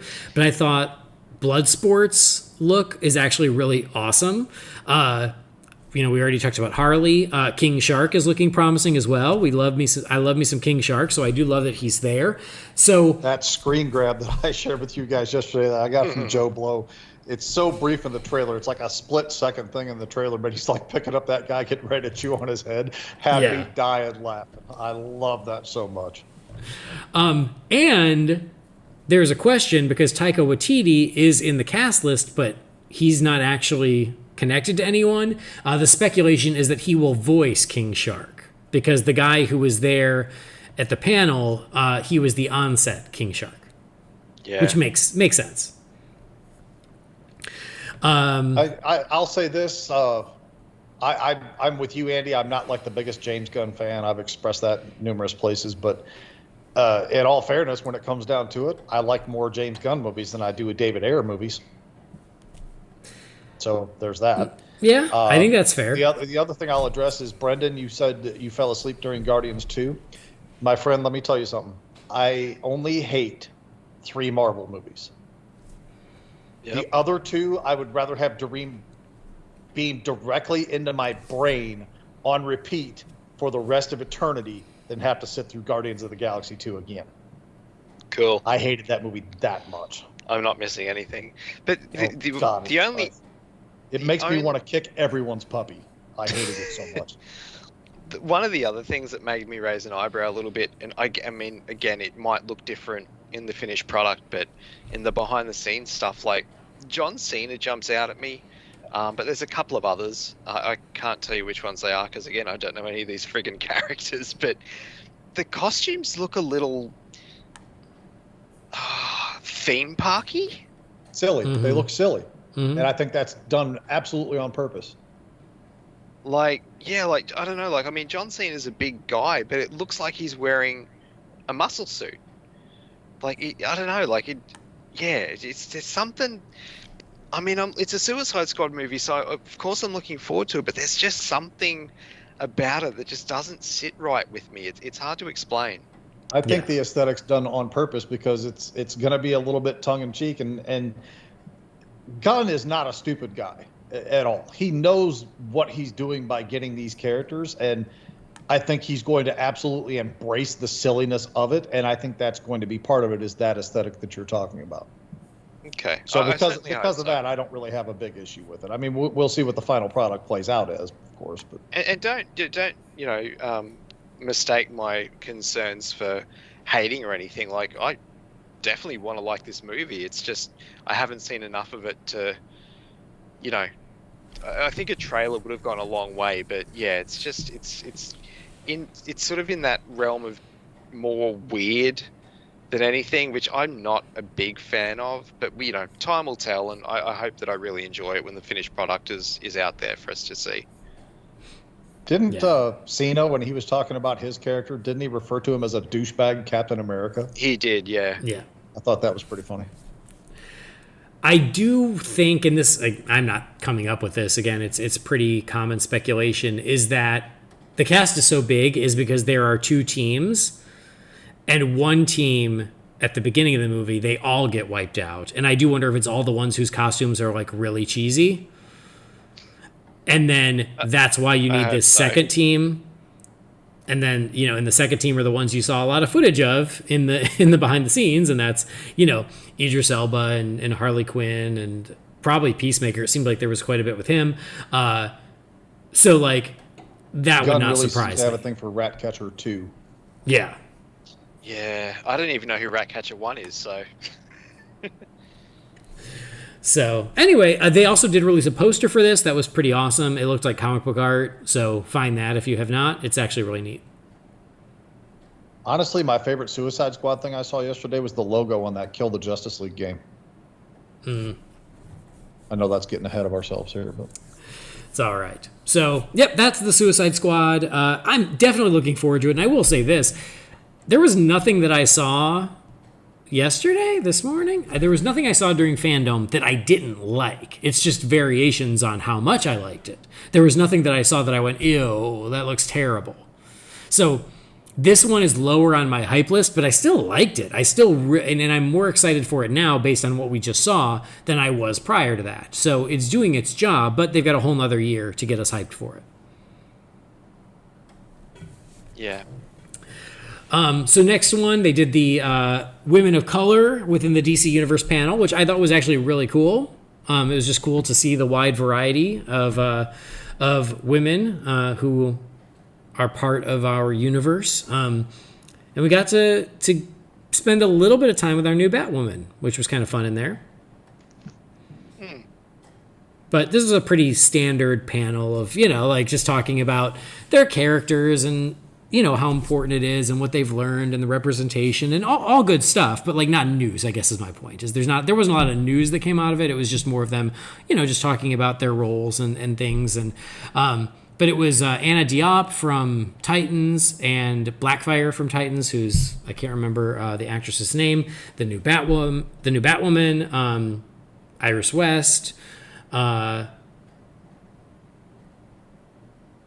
Anyway, there was quite a few. This was the one that like I kind of half watched as I think I was still chatting with you, but it was nice. My biggest question to take away from this panel is: does Pharrell Williams know that this guy stole his hat? Oh yeah, the moderator. Yeah. There was a That's Legacy of the Bat. I've already forgotten what this is. something to do with Batman 66, wasn't it? I don't know. I was driving around running errands when that was going on. Wasn't it around this time? I can't remember that because this one and the Voices of Batman was kind of close together. I think Daughtry might have been in between them actually. Yeah.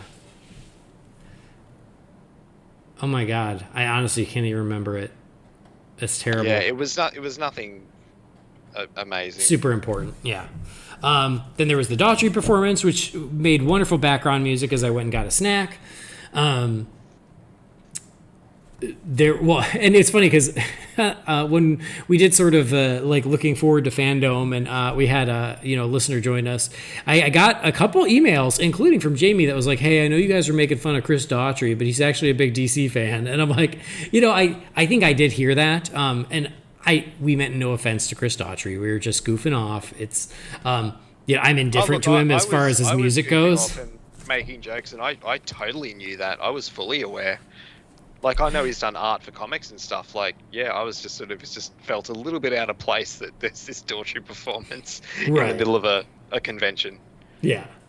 But I liked the song that he performed. Like, I liked that song, Waiting for Superman. It's just, yeah, it was just kind of weird. Yeah. I love that he's one of us. I think it's ice cold that they let Daughtry come out there and do the performance of Waiting for Superman, and there was no Superman news. No Superman announcements, yeah. That's ice cold. Yeah.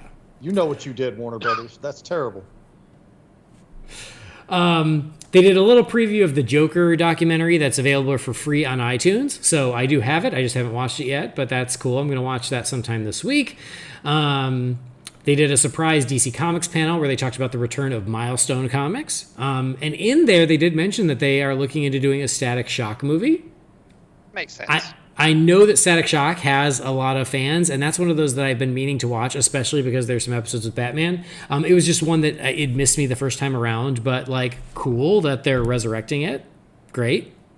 I know some guys in that other geek group that I run around with that think Static Shock is like the best DC superhero. Mm-hmm. Like these guys love Static Shock. Yeah, I know he's got a huge fan base. So again, like, makes a lot of sense. You know, there are already people who have nostalgia for Static Shock because of the show. Yeah, bring him back. Lean into him. Use him. Which reminds me, Thunder from Black Lightning. She was on the Women of Color panel too. There was a lot in that panel, but they don't have the list here as I'm going through. So then there were the voices behind the cowl. This is not what I expected at all. No. Because it was voices from around the world, which was kind of interesting because you don't really think about it, but that's not what I expected it to be. But again, it's really leaning into that global appeal of the character of being like, hey, there are guys all over the world who do the voice for Batman, and you probably don't even know it, and now we're going to hear from them. So that's kind of cool. That was interesting. That was when that was happening is when I jumped on the Superhero Stress live stream they were doing to. That's when you ditched me and you're like, I'm bored with you. I'm going to move over to those guys. No, when I disconnected from you, I went and had a shower and got changed and got some breakfast. Oh, okay, fine, whatever. All right. I will say the voices of Batman, that was kind of where I expected Val Kilmer to show up because he was supposed to be a part of this, and then he wasn't. And then I'm trying to think of what else he could have been a part of that they may have moved to the 12/13th of September, but nothing jumps out at me. Hey. Yeah, I mean maybe that's it. Is maybe whatever he was going to be a part of is part of that second day. Because it definitely crossed my mind where I was like, if he shows up in this, isn't it kind of shitty that he'd be in a panel called The Voices of Batman and he doesn't have a voice anymore?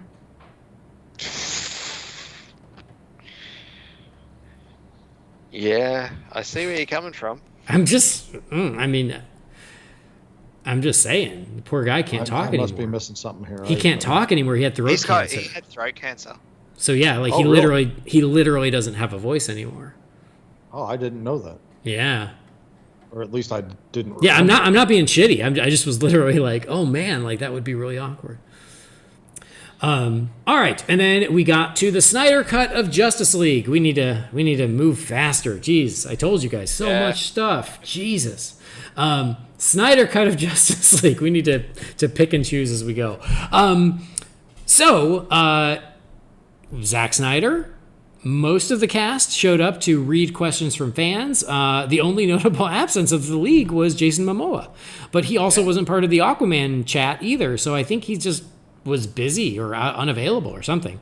But he's Ben quickly becoming the Dwayne Johnson of his own world there, in that he is working so much on so many different things simultaneously. It's crazy. I guess so. But yeah, it was nice to see Affleck there, of course, and then Henry Cavill was there, Gal Gadot, Ezra Miller, and Ray Fisher. Ray Fisher's growing out his hair. He's got a little afro. In his spare time. So it was a lot of like fan questions and everything. The big news that came out of this was how are we going to see it? Because that was a big conversation. Yes. So the answer is, however you want to see it, you're going to be able to see it, which is smart. So basically, it will initially be available as 4 1-hour episodes, if you will, and then it will all be edited together and released as one complete film, if that's how you'd prefer to see it. He was also very careful and like, and if you're out there, if you're living somewhere where HBO Max isn't available, it will also be available to you one way or the other. So it will be available regardless. Very happy. I love that he acknowledged that. That was fantastic. Because he said except for Brisbane. Did you hear that? I missed it. What an asshole. You missed it? No, that's what he said. He said everywhere except Brisbane. And then in little letters underneath that, it was parentheses and it says Brendan Lowe. That's what it said. Good on you. No. But again, you said like leaning into the global thing. Like I was really happy that he called that out because it's HBO Max is only in America, so that was kind of cool. But yeah, with the 4 1-hour things, do you think that will be like a week to week thing? Yes. I would think so. Yeah. It has to be. Otherwise, why not just release the 4 hours all at once? Right. That's true. Yeah. I mean, and I will consume it in 4 1-hour chunks, and then I will purchase it as a complete film. So like, they're going to get my money multiple ways. So, and it's smart because I was seeing fans bicker about like which is the way to go. Because you know why? Because give a mouse give a mouse a cookie, he's going to want a glass of milk. Like, you're getting the Snyder cut, and now you're complaining about how you might get it. And also, like, with the power of streaming and everything, like, one episode ends, and then the next one instantly starts playing anyway. So, like, if you want to sit down and watch it as a movie, even if they're not going to present it to you that way, just watch all 4 episodes back to back. It's the same fucking thing. Sorry. It's the same thing. Well, here's what I like about the 4 1-hour episode things. We don't have to do a 19-hour single podcast about the 4 hour of Zack Snyder's Justice League. We can take those 4 weeks and do each episode 1 hour at a time. It's true. And then for anybody who didn't get to watch those 4 hours, guess what? They can go watch those or listen to those 4 consecutive episodes all together. So they can do it the same way that they're going to watch the movie. You know what I'm saying? After we do that, Andy can then edit those 4 episodes together into one big episode. So you can hashtag release the Andy if you want to. That's right. I'm gonna release it on Blu-ray. Nice. No, that's a great point. My only disappointment was I was like, it's only going to be 4 hours because he said like the assembly cut was 5 hours, and I was like, give me it all. I'll take it all. I can take it all, Zach. Give it to me all. Well, it's the HBO shows across the board are not restricted to a 60-minute time period. Yeah. Like the Watchmen episodes. Like one of the episodes of Watchmen was 52 minutes. One was an hour and 18 minutes. One was an hour and 2 minutes. So maybe said and done, this thing might be 4.5 or 5 hours. Yeah. And they just said 1 hour, but the first episode might be an hour and 12 minutes. The next episode might be 59 minutes. You see what I'm saying there. It's not, the HBO is not going to hinder them and say you are limited to, 4 hours and that's it, period. Well, it's not like they need to worry about programming before or after and fitting commercials in and shit, so. Right. The other question I got is, will they air it on the HBO main channel, or is it strictly going to be the HBO Max streaming service? I would say Max, the way that I think it's pretty clear that, HBO Max is paying for it. They want it. Okay. But the good news is, however you want to see it, you're going to be able to see it. And then, after chats and questions and whatnot, they finally did drop the official trailer for the Snyder Cut. And I guess we'll share our thoughts on that. I was like, do I talk? No, we'll share our reactions to the trailer for the Snyder Cut of Justice League, or Zack Snyder's Justice League, whatever the official word is going to be, as for what it's called. Jamie, what'd you think? I really liked it. I think the biggest takeaway I have from this is the amount of reactions that I saw in groups and Twitter and various social media feeds yesterday of going, and this isn't from the people who expected this, mind you. This is from, I'm not going to call them casual fans, but like ones that haven't been focused on the whole Snyder cut versus theatrical cut thing. The number of reactions that I had that says, my God, this looks like a completely different movie. Mm-hmm. I mean, that was everywhere that I looked yesterday, and I was like, yeah it kind of does. Like, I don't know that there were 3 shots in this whole thing. Like, the 2 shots specifically I know that were in the theatrical cut are Batman standing on top of that gargoyle and Batman standing there looking at the hologram of Superman. Mm-hmm. Or Bruce Wayne looking at the hologram of Superman. Was that in the theatrical cut? No. It was in one of the trailers. It was in the trailer. Oh, is that okay? My bad. Yeah. My bad. So yeah, it's a lot of different stuff that we haven't seen before. I mean, even in the other trailers, there wasn't a great deal of rehash stuff. Like a little bit with the Barry and Iris thing, that scene. But this was like different angles, different shots of that. A little bit of the cyborg stuff was rehashed, but not a lot. I was kind of surprised to see that Silas was apparently not going to survive this unless that was some kind of like a nightmare sequence for Vic. Yeah, I was surprised that they would give that away in the trailer. Like, I guess I'm not surprised that would happen because I get that, but the fact that they would put it in the trailer is surprising. It really feels like a Dr. Manhattan moment there, Mm-hmm.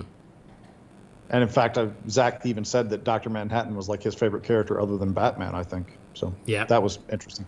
Darkseid looks great. He looks different than any other version that I've seen, whether it be the New 52 version or the classic Superpowers version where he kind of has the little skirtish looking outfit. This is more of a vicious, seedy looking version of him. And I think he looks really good. I'm excited to see what he brings to it. Gosh, there's so much stuff to digest from this, 2.5 minute trailer. It's crazy. Somebody else run with this for a minute. And it's also Darkseid before he truly becomes Darkseid. It's like pre-Darkseid, and I don't know how you say it, but it's like Euxis. Whatever his pre-Darkseid name is. So that's why it's him, but he doesn't have the full-on armor yet because this is young Darkseid, if you will. Okay. I completely forgotten that was ever mentioned, so thank you for clarifying that. We see Darkseid, we see Steppenwolf. Who's the character that has like the shawl over its head or That's Desaad. Yeah. Yes, thank you. I was blanking on the name, but yeah, that's who I thought it was. So that's kind of cool. Yeah, Desaad looks awesome. I'm super into that. Overall, I really loved it just because I loved all the footage.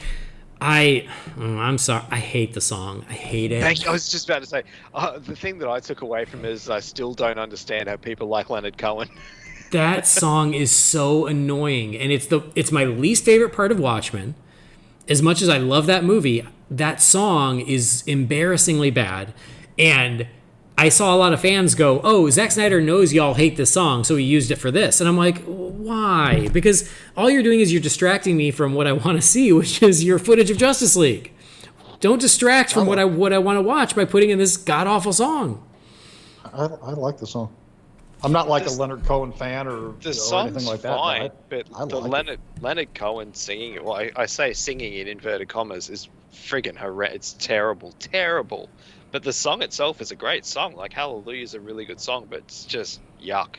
That version. Ugh. Well, and again, like if you like that version, great. But why does it have to be part of this trailer? Like, because again, for me, it's a distraction. They're screaming hallelujah because it's finally happening. That wasn't accidental. You guys know that's why it happened. And he already had the permission to use the song, most likely, because it's from the Watchmen movie. So WB either re-up those rights or already owned them, so it was, cheap. I get it. It doesn't bother me. Would I have rather had something new or different? Yeah, maybe, I guess. But see, it's funny you said on Twitter that you saw a lot of people saying this looks like a completely different movie. I saw there was a lot of back and forth with people saying it looked like the exact same movie. And I mean, saw one person say that, and I saw about 50 people jump his shit over it. and I think one of them was Zack Snyder. Yes, if it's the yes, same it one was. you're talking about, Yes, yeah. it was. But Yes, yeah, sir. I saw at least 3, maybe 4 different threads where that was a thing. I mean, there are. I think there's more than 2, maybe 4 shots in the trailer that, yeah, from the theatrical cut, but there was still a lot of Zack Snyder footage used in the theatrical cut. So, yeah, we're going to see some scenes that are the same. Like the color grading might be different, but there's going to be some stuff in there that was in the theatrical cut. There has to be.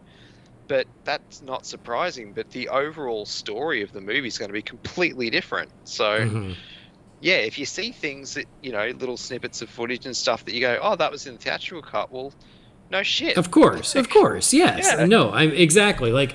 There's going to be things where you go, oh yeah, I remember that, or I remember parts of that scene from before. Of course, I just love that what we're seeing is all the stuff that looks like it's being fleshed out that were in the initial trailers when it was still Zack's movie, that all got cut out, like the Barry and Iris thing, Welcome Back Iris West, that thing, or God, like the shot of Clark embracing Lois and his mother in the cornfield. How great is that? Like. The football game? Yeah, the football game, or the moments with Cyborg, Barry in the Speed Force. Like, there's just so much more. Pile of rubble.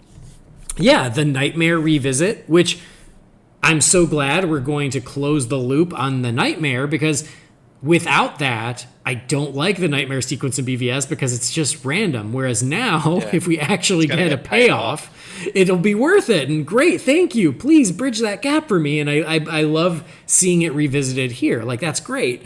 All the that footage. Shot that pans in on that rubble, by the way, if you notice, Aquaman's trident is buried in front of that. And as they're going past it, the Joker card comes tumbling down in front of the screen. Mm-hmm.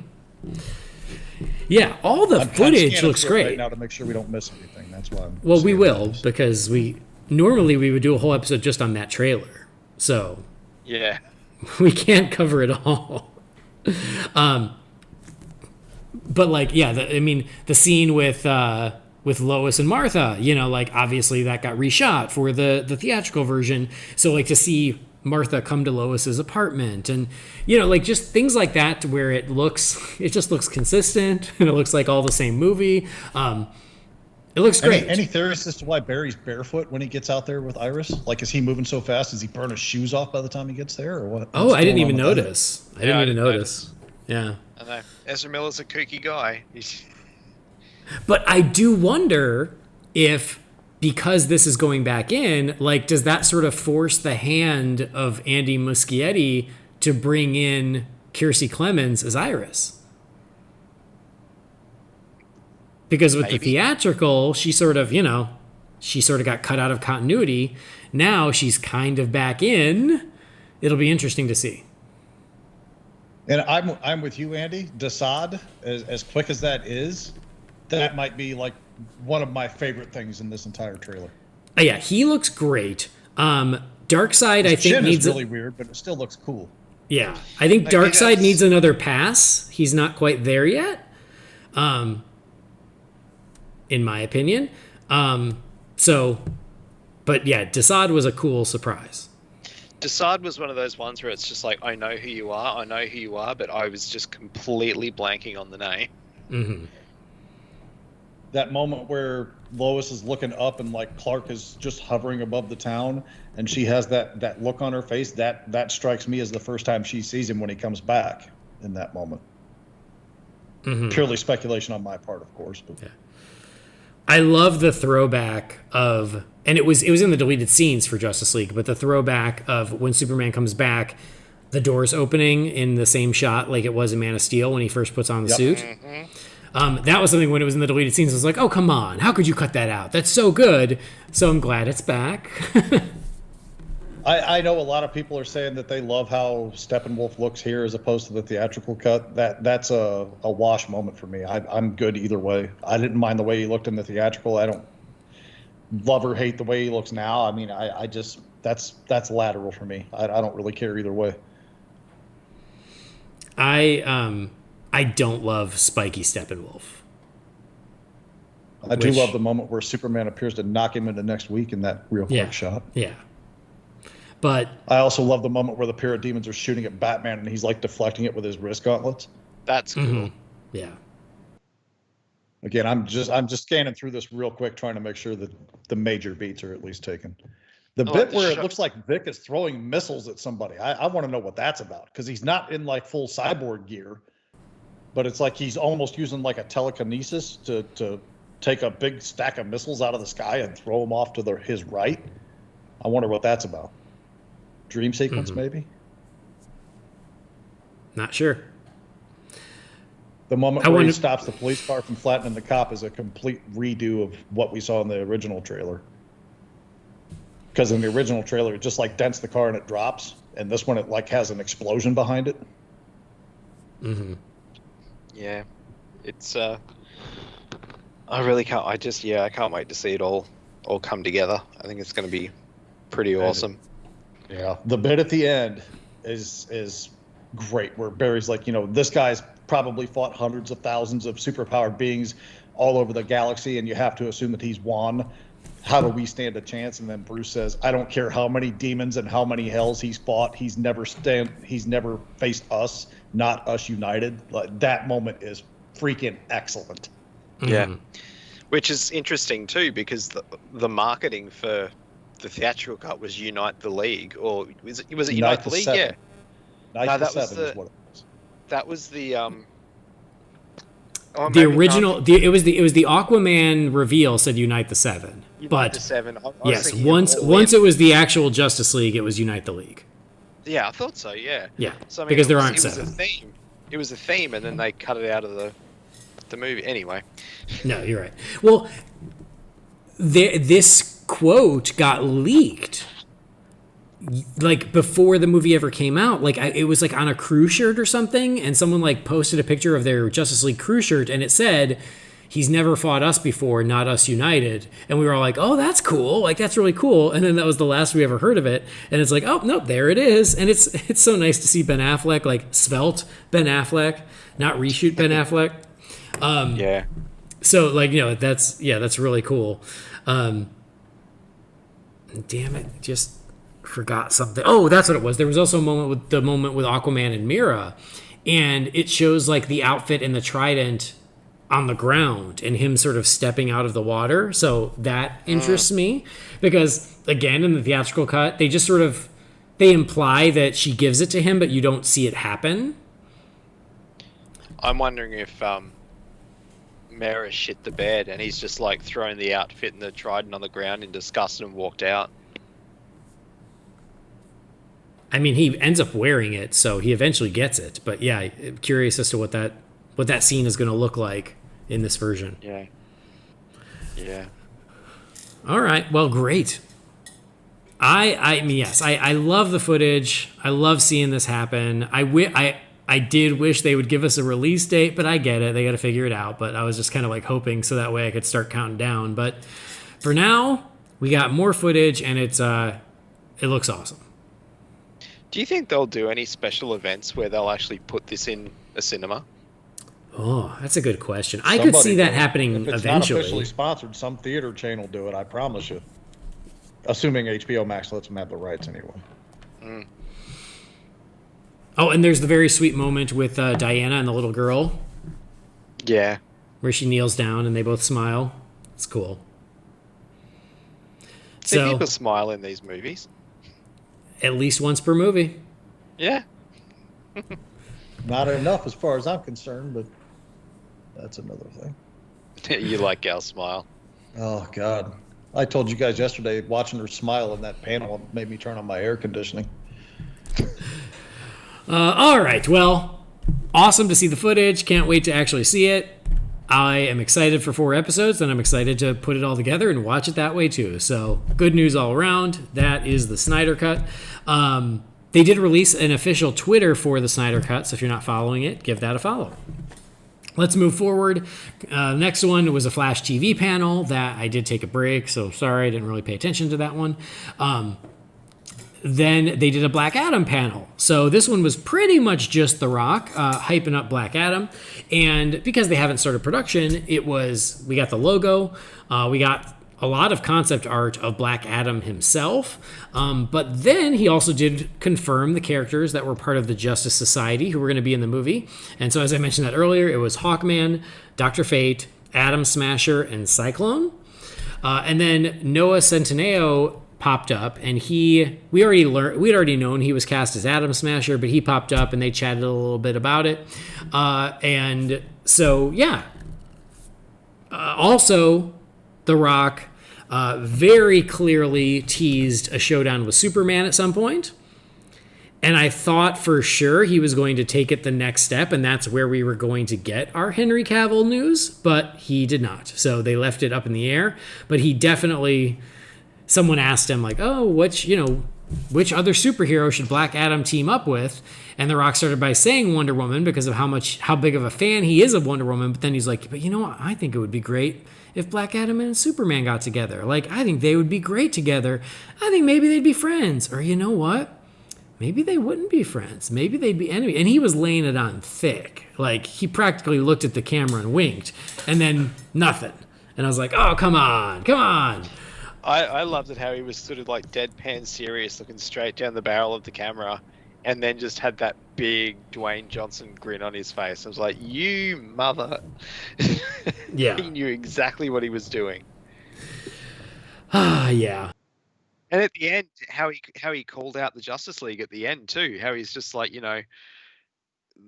what is like, the hierarchy's going to change and things will never be the same again and that sort of stuff. It's like, yeah, this is, Black Adam's a character I could give less of a shit about, but I'm so excited to see this movie. Black Adam is an intriguing character. It's not one I have read a lot of or have any tremendous amount of expertise on.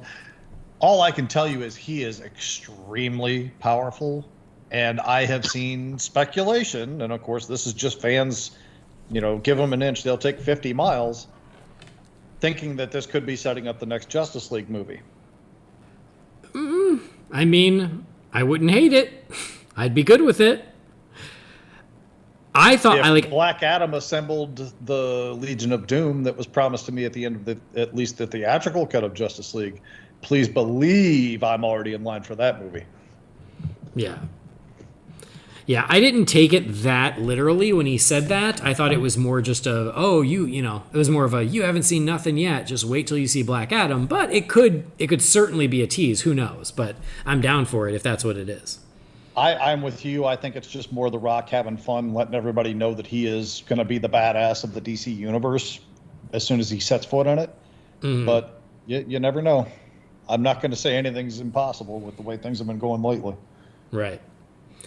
But I love the art. I love the way it looked. I love bringing in the Justice Society. I think that is really smart. It's really cool. It's a great way to get even more hype for this movie.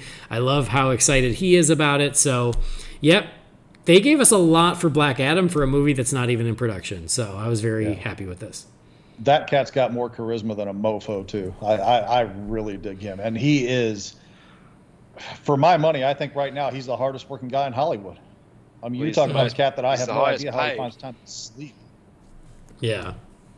I mean, this movie probably should have happened 3 or 4 years ago, but he's just that busy that, they're obviously going to work around his schedule because having him later is better than not having him at all. So anyway, yeah, I'm excited for that. But of the Justice Society people, I mean, that's all cool. I don't really know Cyclone or Atom Smasher. Hawkman, I know. It's fine. I can take or leave Hawkman. Dr. Fate is the one that I'm definitely interested in seeing on a screen. And again, it's not because I'm like a super fan of Dr. Fate or a mega historian that knows him inside or out, but he's a character that I've always thought looks really cool and clearly can bring a whole new element to the DC universe that is not currently there. Yeah, true. Awesome. Cool. All right, let's move forward. They did a cool thing with CNN, highlighting real-life heroes during coronavirus, which was very sweet, but not a lot of DC news there. They did a Titans panel. The big news that came out of Titans was that Jason Todd was going to become a thorn in the side of the Titans by taking on the mantle of the Red Hood. They are going to go up against the Scarecrow, and they're also going to spend some time with an older commissioner, Barbara Gordon.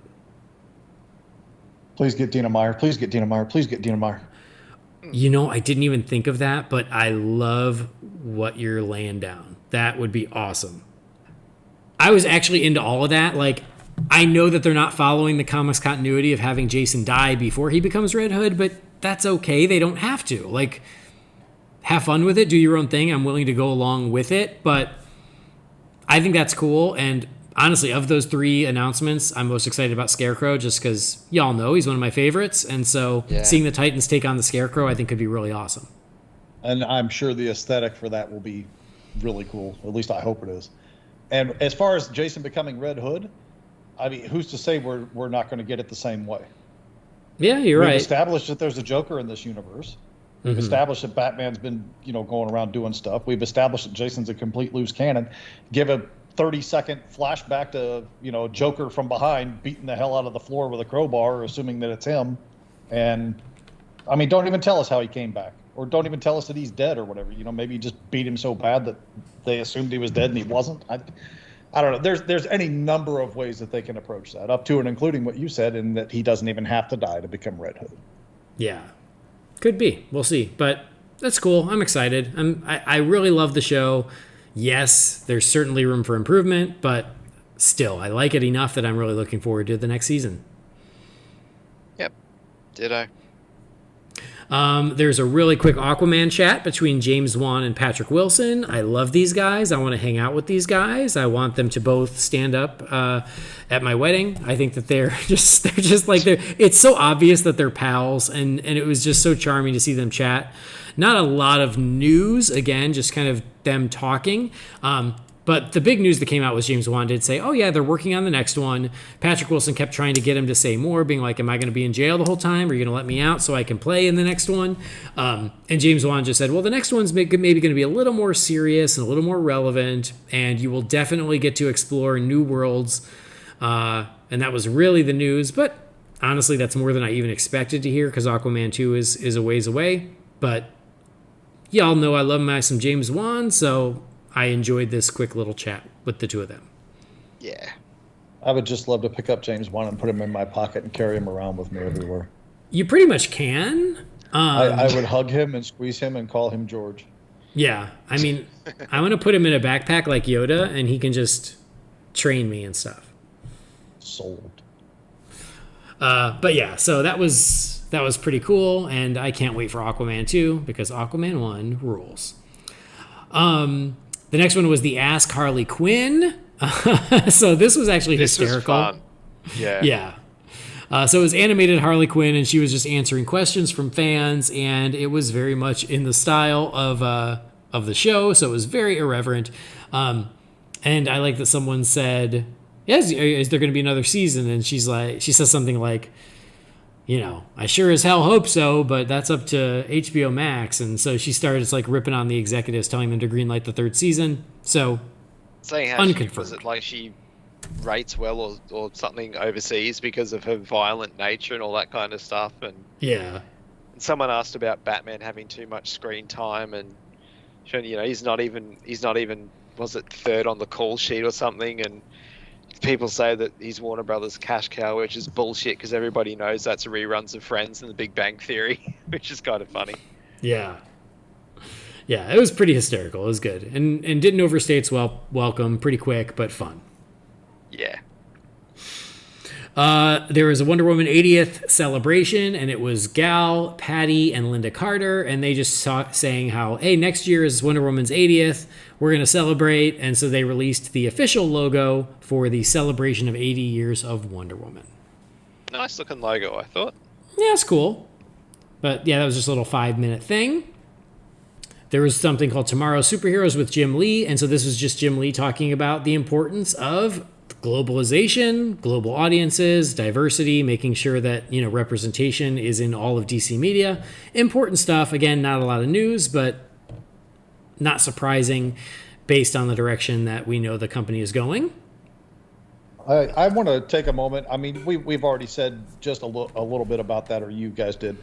I love that both of these major entertainment media giants are so wonderfully embracing so much diversity in all of the products that they're putting out, Marvel and DC both. I mean, they're both making a concerted effort to make that happen.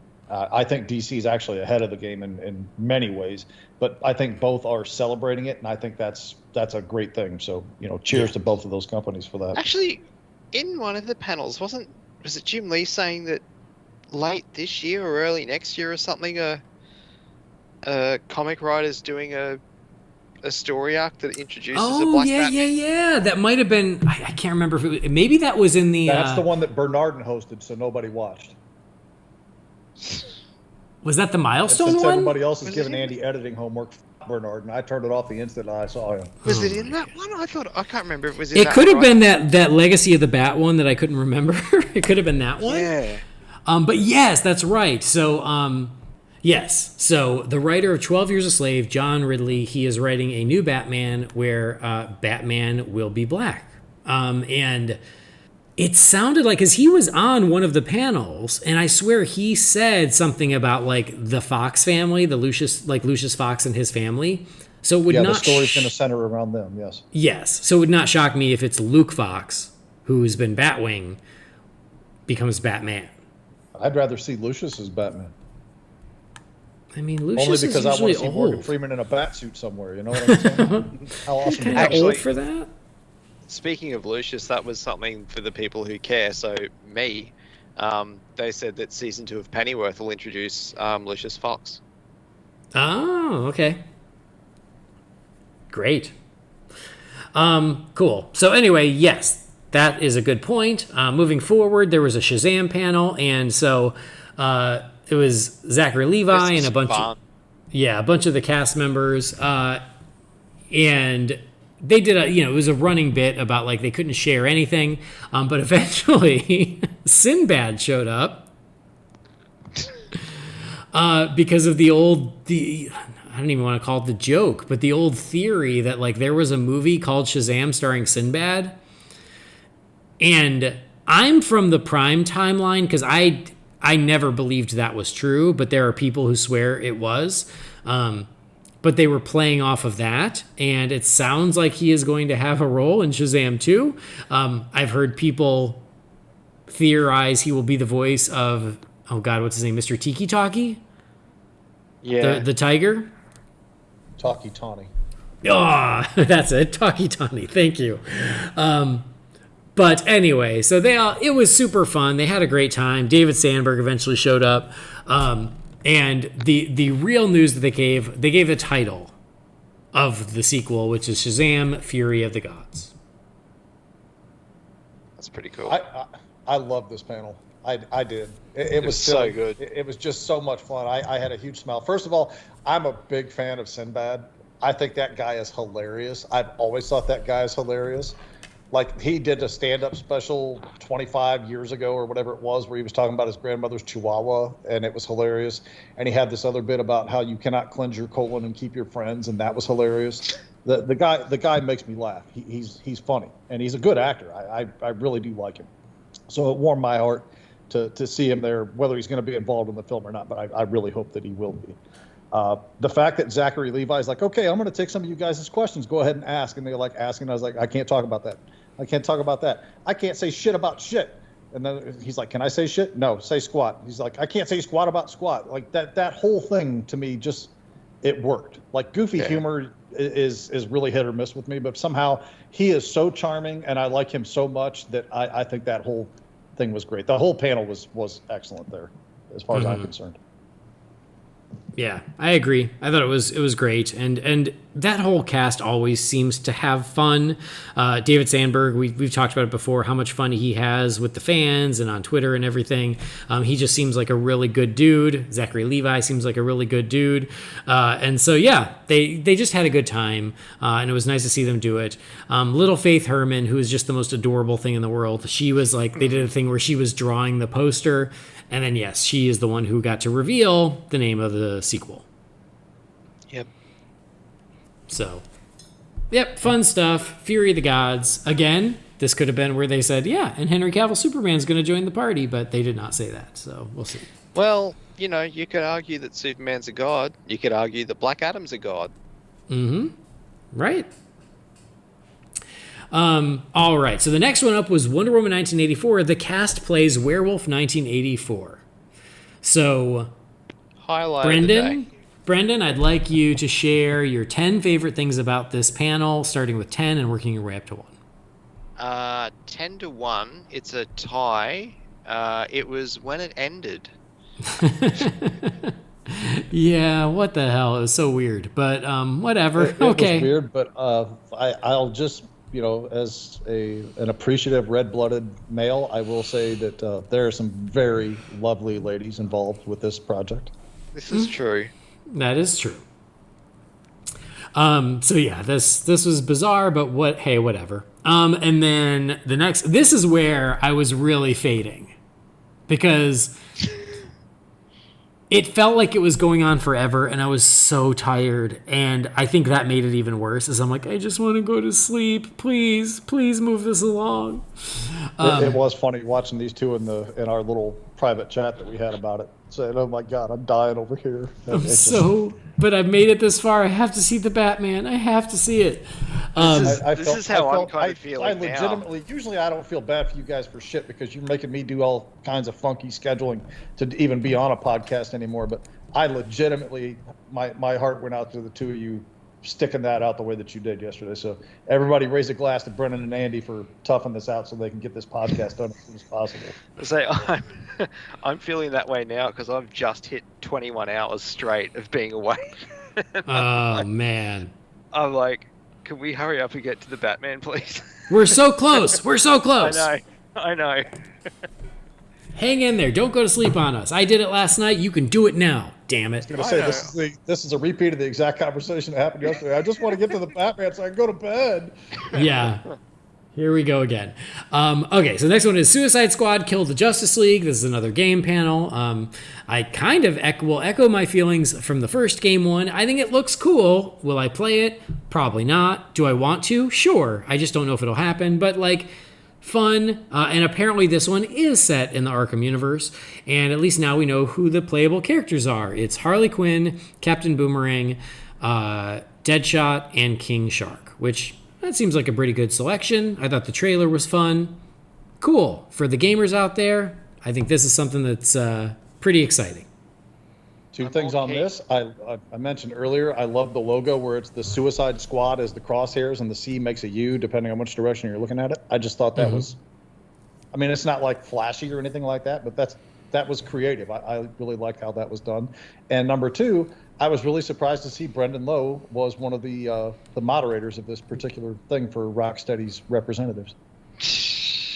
Piss off. I like that Brendan was one of the playable characters. Yeah, I was going to say, that's where I thought you were going, because Captain Boomerang sounded a lot like me. I like that they were all fighting over who was the leader, and Captain Boomerang was like, I don't want to be the leader. I just love how it ended too. He was about to drop the big F-bomb and then it cuts out. Yeah. So, no, it looks cool. And again, for our gamer friends out there, this is great. This is two cool games that they shared info for on FanDome. So I'm excited for you guys. Put it that way. Finally, to the Batman. So... all right, so we got the Batman.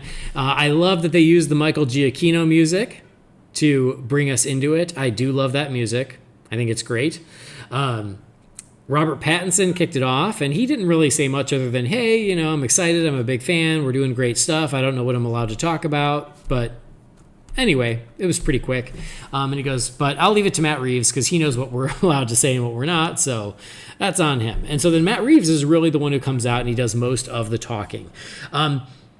I found this to be the most interesting, as far as like pre-footage conversation, I found this to be the most enlightening and informative of that, because I think we really got a great idea of his approach to the character and to the world and to the material. This wasn't just fluff of like, I've always loved Batman and now I'm excited to be making a movie. He actually gave us a lot of info on his approach.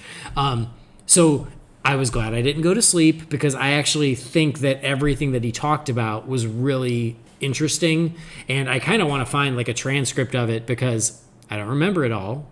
But you know, just him talking about, I mean, again, talking about year 2 Batman, where it's not an origin story for Batman, but the rest of the world is sort of stepping into its own. So, you know, Selina's not Catwoman at the beginning, and Edward is not the Riddler at the beginning, and Oz is not the crime boss yet. He doesn't like being called Penguin, but like throughout the film, they all sort of evolve into those. The way he talked about how trying to give versions of these characters in a way you've never seen them before, but with enough that they're still recognizable and they're still what you like about the characters, which is a tricky balancing act. Him talking a lot about like the corruption of Gotham City, and he said a lot about, and then the murders start, and the murders, and as he investigates these murders. So he also really doubled down on that it is a detective story, and as Batman investigates these murders, it starts to unravel more information, which does tie back to his origin. So even though Batman is already Batman, what he learns ties into his past. He talked a lot about, because it is still an early Batman, about how the suit had to look like he made it himself. The car looks like he made it himself. Even the Batcave, you know, is sort of rough because it's just all starting out.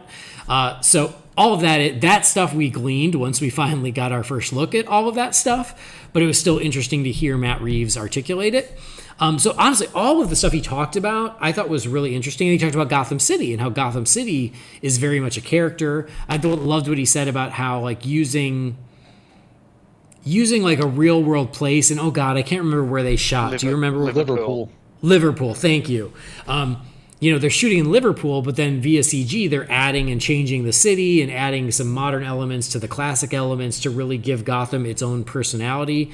He mentioned that there's going to be Gotham Square, which is like Times Square, but he's like, but it doesn't look like Times Square because I don't want you to think you're in New York. You're in Gotham. All of that stuff I thought was really exciting too. Like, because for me, I love Gotham City and I want Gotham City to have a personality. So anyway, for me, everything that he said, I thought was really fascinating. I thought it was interesting. It was exciting. I liked hearing his take on the material. I liked hearing him give some love to, you know, Zack Snyder's version or to the different actors who played Batman and the legacy of the character. You know, for me, the conversation with Matt Reeves, I thought was really great. Before we get to the trailer, what'd you guys think of all that stuff? I think he looked a lot like Jim Gordon. Yeah, it's so funny. You texted me and you're like, oh my god, is Matt Reeves going to play Jim Gordon? And I never thought of it, but I think you might be onto something. I didn't listen to a word he said because every time Aisha Tyler was on screen, I just laced my fingers together and rested my chin on top of it and blinked rapidly because she's an angel and I love her. I agree. She's wonderful. But were you watching during this whole thing? Because I know you were kind of in and out all day. Yeah, I saw all of this beginning to end. As a matter of fact, I was driving everybody in my house nuts because I cranked the volume way up on the television. They're like, it's too loud, turn it down. I'm like, shut up, it's only on for half an hour. Mm-hmm. So, yeah, I watched the whole thing. I'm with you. I think the conversation was intriguing, getting some ideas of where the direction of this film is headed. I mean, there's still a lot that's under shroud. He did not avoid things and say, I can't talk about that. He carefully approached any of it and that he was informative without being too informative. I appreciated that because it wasn't just, I can't talk about that, move on to something else. He even said the Liverpool thing. He's like, well, there, I just gave it away, and that's not a big deal. Right. really. But you're right. That's such a good point. Is that he actually answered every question and with real info, instead of just saying nothing. So I appreciated that the Shazam panel's like, well, we can't talk about squat. Matt Reeves did not take the approach of I can't talk about squat. I'm just going to be very calculating in how I approach my answers, and that's good, because it still leaves something to the mystery, the imagination, what have you. We still don't know I still don't know. I mean, it's very unlikely, but I don't know if Batman's going to have his inner monologue here that I've been asking for years. I don't know that the Batmobile is still butt ugly, folks. I'm sorry, I can't with this Batmobile, but that's getting into the trailer. We're not there yet. He talks about how everything is crafted and made, and it's new. So I mean, he is certainly leaving the door open for, as this story progressive with sequential films, but let's assume it's a trilogy at this point. By the second movie and third movie, he might have a different suit, a different Batmobile. The Cave will look different because he will have added and adjusted. I mean, these are all things that have potential as the story expands and grows. And I like that, but said and done with this, I'm very interested in what he's doing. I like everything that I'm seeing and hearing about it, except the issue I have with this film is it's everything I did not want, because this may not make me Mr. Popular. He's essentially making another version of what Christopher Nolan did. And I love what Christopher Nolan did. I love all three of those movies, even the one that nobody, or not as many people like, I should say, in Dark Knight Rises. It's just, I wanted something different. I wanted a different direction. And they decided to come back to the grounded, gritty, realistic Batman. Okay, I'll go along for the ride. I'll give it every chance in the world. I like what I saw. The trailer, I enjoyed the trailer. I enjoyed what I saw. I think everything in the trailer, for the most part, looks really good, except for that freaking Batmobile. This is on me. Okay, this isn't a quality issue or a red flag issue. This is all on me and my personal opinions. This movie seems to be everything I didn't want it to be. Mm-hmm. And that's not to say I don't think it'll be great. It's not to say I don't think Pattinson will be great, that the story will be great, the villains will be great, and none of that. I'm not saying any of that. It's just, to me, this is almost a step back. Instead of furthering the character of Batman into a world that we haven't seen before, we're just getting a different version of a world that we have already seen. Am I making sense with this? Mm-hmm. Yeah, I think that's fair. And honestly, I tend to agree with you to a certain degree as well. I think the trailer, I mean, people of this show know, I've been not questioning it, but, aesthetically, until Friday with that logo, nothing I'd seen of this movie had excited me. It just wasn't what I was hoping to get. And you're right, the trailer kind of cemented it today that they're going back to that very grounded, real world take on Batman, which I really, really liked. Don't get me wrong. I love the Nolan trilogy. And this trailer today has made me really excited for this movie. I went to the FanDome store and bought a shirt and everything. I'm pumped. There was some stuff in this trailer that I absolutely friggin' loved. But yeah, you're right. It's not the direction I wanted to see the franchise go in. I'll have to make my own peace with that. That's fine. But I'm certainly happy to see what they're going to give us. I think it's going to be really, really good. But yeah, you're right. There's a difference, I think, between, you don't want to be misconstrued as being a hater or whatever the hell, I say that in inverted commas or whatever. Because you're not, and I'm not. But I do understand where you're coming from, and that we wanted to see comic book Batman, real comic booky Batman. But in saying that too, this looks like it's really going to be detective Batman, which is something, I mean, I know there's been moments in some of the movies where he's done detective work, but it's been very minuscule. Whereas this looks like it's going to be full on detective, almost noir. Matt Reeves again, they're sticking with these 70s themes, how they said the Suicide Squad was like a 70s war movie. I think he said this was like a 70s crime thriller, whatever. And he actually referenced, Taxi Driver and a few of the movies that were referenced for Chinatown. Chinatown, yeah, and influencing the Joker movie from last year. And honestly, when the trailer started, like the way the Warner Brothers logo comes up and the way the DC logo comes up, if it had been a trailer for Joker, I would have thought, like it aesthetically, it almost matched perfectly. Not saying that they're going to blend those two movies together because they shouldn't, but I'm glad that the costume looks a lot better seeing it actually move. The cowl is slightly different to the one that we saw of the stunt guy on the motorbike. How we said it kind of looked like it had been molded from cheese. It looks much better, which makes me very happy. Everything aesthetically from the set photos and whatnot that we saw before, everything that was shown in this teaser trailer was improved, except for the Batmobile. Definitely. The Batmobile still looks like shit. Colin Farrell as the Penguin in the couple of shots that you see. I mean, I'm still... I like how I said we're not talking about the trailer yet, and Brendan's like, I'm going to tell you everything about the trailer.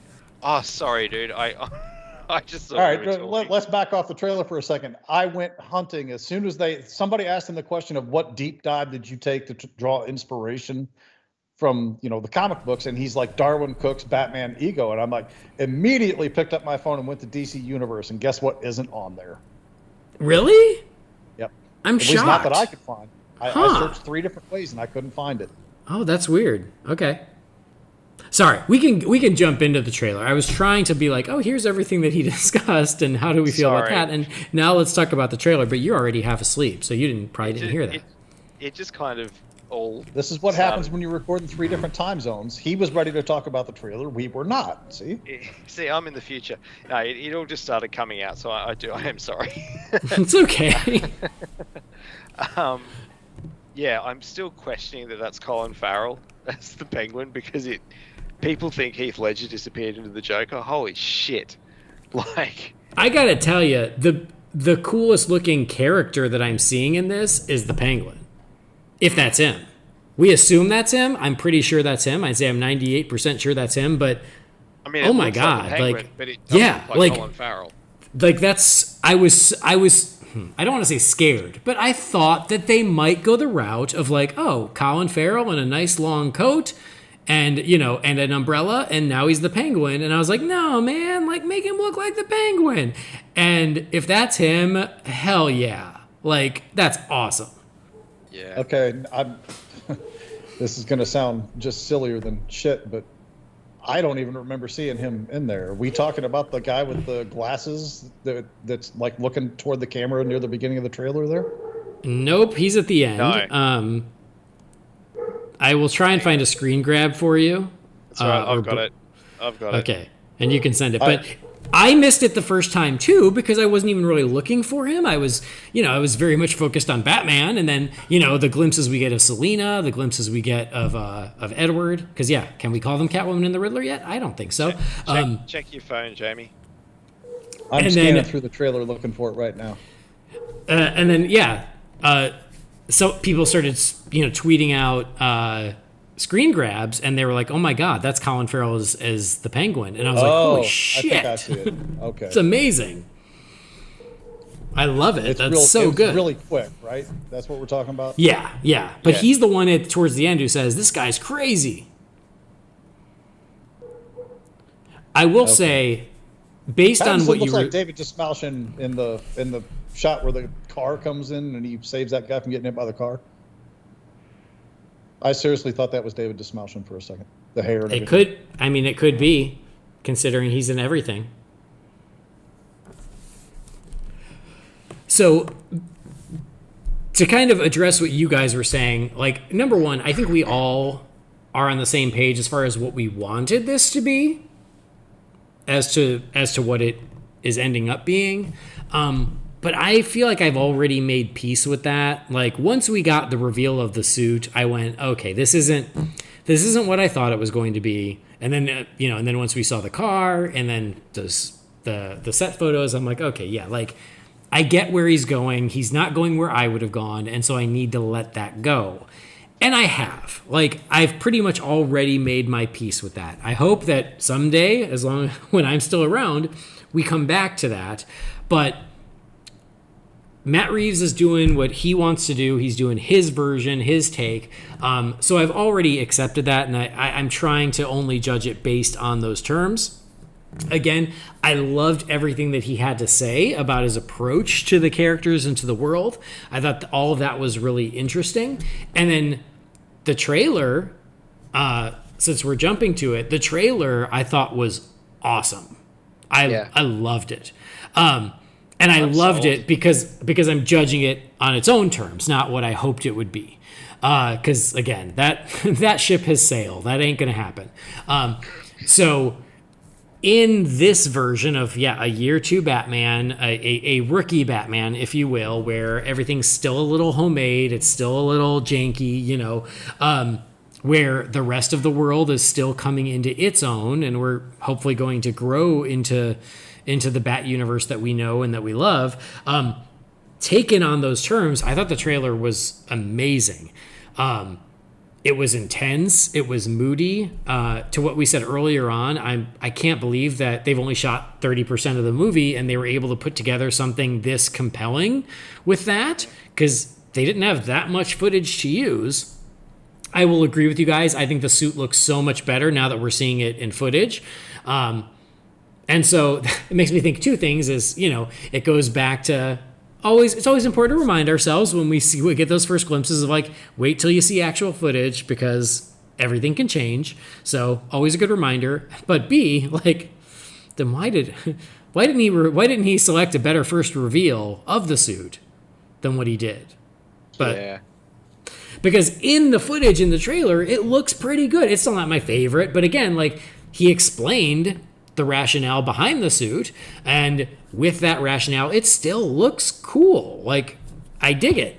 But I will say this movie looks terrifying. It looks so scary. And mate, there was Affleck levels of when he's pounding on that goon or whatever the hell, that really surprised me. I did not expect this movie to be that violent. And that's Martha Rescue levels of violence. That's crazy. Let's not get carried away now. I've seen so many people say that this is the greatest Batman moment ever, and I mean, there's so much hyperbole around this trailer. Oh, it's not the greatest Batman moment ever. I'm just talking about the level of violence with him pounding on that one guy. I didn't think we'd see that level of violence, in a Batman. It's not like he stuffed dynamite down a dude's shorts and knocked him into her sewer, okay?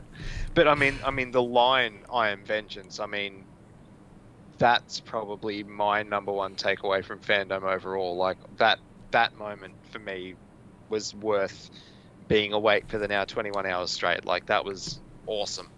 Awesome. Any theories as to who those guys are in the face paint? I mean, they look jokery.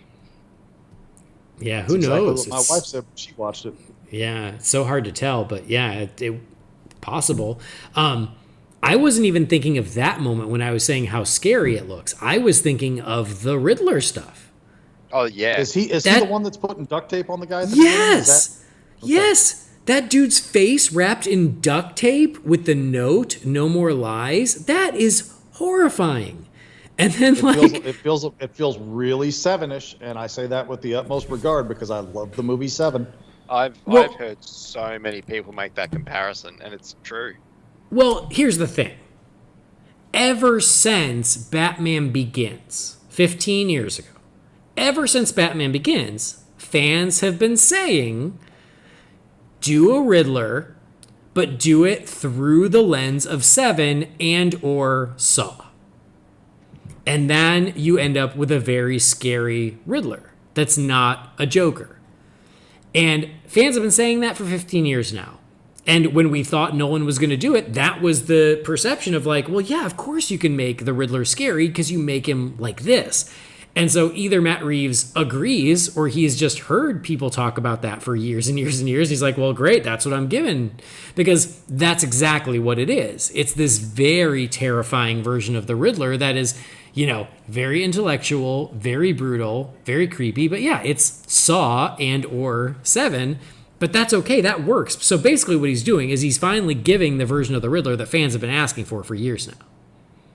I'm not sold on the look of the Riddler from what we see in this trailer, but again, they've only shot 25% of the movie. Yeah, I'm hoping that's not the look. Because if what he's saying is true, is like Edward is essentially, he's adopting the persona of the Riddler as the film goes on. Selina is adopting the persona of Catwoman. So yeah, like his weird face covering with the glasses and stuff, like that's cool and creepy, like at the beginning, but I would hope that they are going to evolve into, again, I'm not expecting right off the comic page, but just something a little more traditional. I mean, like Selina, it's the look's there, but it's very subtle. I mean, like it's a toned Nolan's down version Catwoman of exactly was what they did with Anne Hathaway. She's not Catwoman, but here's everything about Catwoman that you know and recognize. Yeah, but it's even more toned down, I reckon. That's what I just said. Yeah. Well, and again, but that could be at the beginning of the movie where she actually adopts a stronger cat motif as the movie goes on. Because honestly, like from the neck down, it looked like she was wearing a cat suit. The only thing that we're missing was the cowl. And so instead she was wearing a, like a ski mask, but with the suggestion of ears. I would hope that's not the final look, but we'll see. That Matt Reeves, when he was doing his Q&A, numerous times more than anything else, he addressed the corruption in Gotham City. And obviously, I think that's what we're going to get in the Riddler story, is him exposing this corruption, which is hence the no more lies that you see everywhere. Lies written over a newspaper article, no more lies written over the dead guy in the duct tape. He's out there exposing this corruption, and, as Batman investigates, he's going to find further seeds of it. Reeves even hinted at, how does my family tie into this? So are we going to get the evil Thomas Wayne idea that we saw in the Telltale series? There's so many different avenues that we can go down, and there's just so much speculation that we can throw at it. Obviously, we'll just have to wait and see what really goes down in the next trailer or the final product. But I do feel that there at the end of the trailer, you hear what we assume is the Riddler's voice saying, "Oh, this also involves you." And you hear Bruce say, "How does it involve me?" And then you hear the voice say, "You'll see," or I could be paraphrasing. But I think that's what that's alluding to, is like there's this deep corruption in Gotham City, and guess what? You're involved too.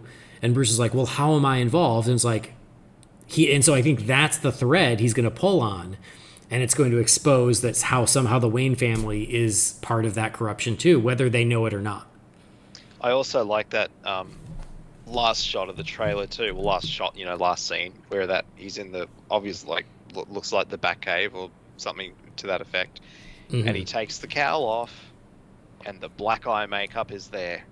Yeah, he just owns the black eye makeup. Yep, I thought that was cool. And also, before we forget, something Matt Reeves was saying as well is he referenced the HBO Max show. Yes. Where it's going to go back to being year one Batman and dealing with the corrupt cops and everything. Which I actually think was really cool and really clever, is like, this is year two, and so the show is a prequel where Batman's just starting to emerge. Like, to me, that sounds like a really compelling way to tie it in with the movie that still involves Batman, but in a way where it's not a Batman show. Like, it seems like the right approach. I thought that was really creative. I like that. I expect a full-blown Gotham Central approach to that, in that you might get a silhouette or a cameo or two of Batman throughout that series, but it's never going to be focused on him. Correct. Yeah, that's what I'm hoping for. Yeah, which great. I think that's awesome. I'm into that. And again, that's what people have been wanting for 10, 15 years. That's what people asked for when the Gotham series started. I know that's what I asked for. That's how the Gotham series was originally announced. it sounded very, very Gotham Central, and then it just, between embraced announcement insanity and and went from production, they just went a completely different direction. I forget if he was talking about the show or the movie, but at one point he addresses the idea of, he's early enough in his career that somebody asked him, what is the public perception of Batman going to be? Are people going to be scared of him, or are they embracing him? What's going on? And he kind of gives the rundown of, well, this guy's a vigilante, meaning he takes the law into his own hands. And, what would you think of somebody running around in your neck of the woods beating up a guy that was a criminal? And all I could think to myself was, I'm okay with it as long as we're sure the guy's a criminal. But he said, some people don't even necessarily believe he exists. He's like an urban legend.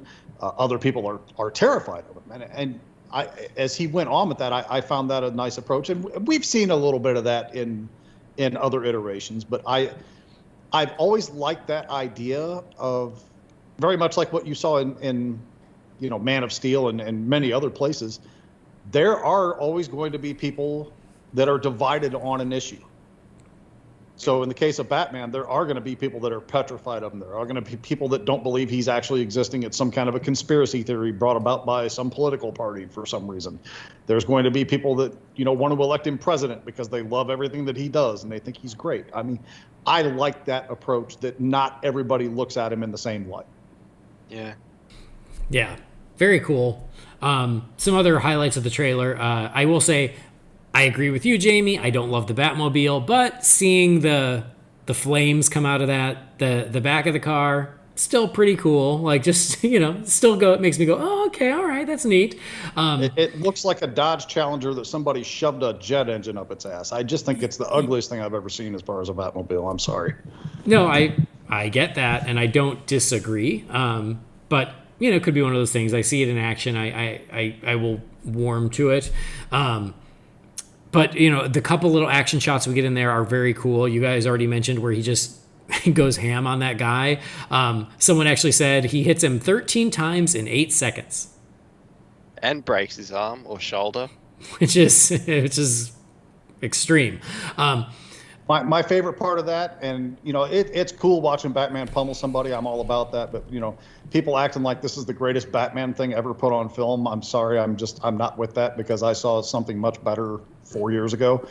But I digress. That's not the point. My favorite part of that is the facial expressions by every other one of those gang members standing there watching him do it. Yep. Yeah. That's what Batman does. He takes one guy and makes an example of him to the point where the others are like, I ain't messing with this dude. Mm-hmm. Yeah. Talking about where Batman's at in his career too, he's clearly at the point where he can just openly walk through a crime scene and the cops not do anything about it. Yeah. Which that's actually kind of cool. Like for some reason, I like where that is happening. Like in my brain, it's in Wayne Manor, but I'm like, I guess it probably doesn't make sense that that's where it would be, but it just looks Wayne Manor-esque. But yeah, like the fact that they're there and you hear Gordon talk, you hear Gordon say, oh, this, what does he call, he doesn't call him your secret admirer, but something like that. Your special friend.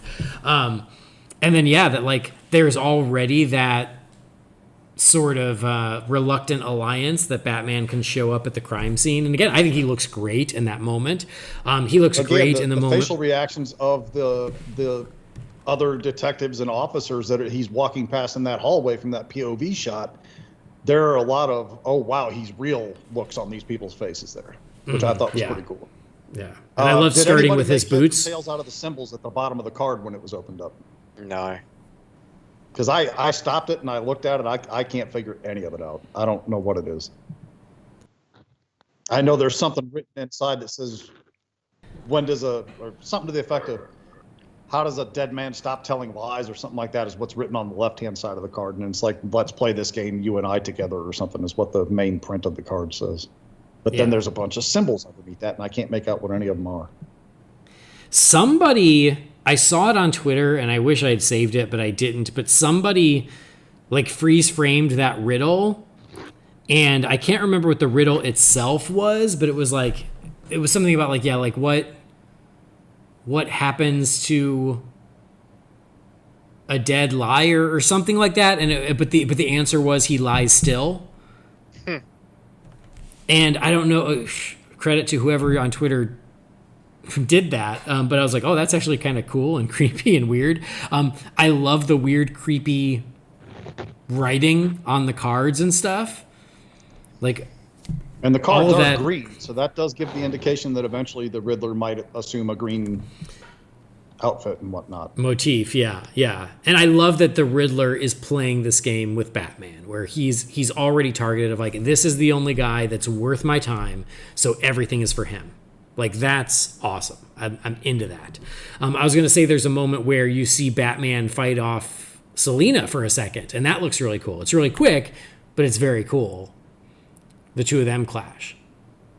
And then you hear Gordon, and then it sounds like you also hear Alfred, where he says something about like you're becoming something of a celebrity. Yeah. He becomes something of a that's celebrity. Yeah. That's definitely Andy Serkis. Yeah. So like again, I'm very impressed with what they had, that they were able to put together not only something cohesive, but like something really impressive and exciting. And again, like I loved it. I was blown away by it because I'm embracing the direction Matt Reeves is going. But I will say, like, I wouldn't be shocked if this was R-rated because it looks, again, so scary. Like, it makes The Dark Knight look like Batman and Robin. Like, this looks so dark and scary. And there's also that other shot too, where he's like, Batman looks like he's in a jail cell, and just like he's surrounded by inmates. Like, that's pretty awesome. Yeah. Well, in the great shot, it looks like he's sort of rappelling up, or he's got the grapple hook where he's kind of going up. Not wanting to do too many comparisons, but that felt very Batman Begins to me. Like, You talking about when he's coming up that staircase in the middle of it? Stairwell. Yeah. Yeah. No, I'm not criticizing it. I'm just saying it That very well could be felt very Batman Begins to me. Yeah, that very well could be a homage to that too. Mm-hmm. I mean, look, it's my favorite Batman movie, so if you're going to imitate something, you may as well imitate the best. Mm-hmm.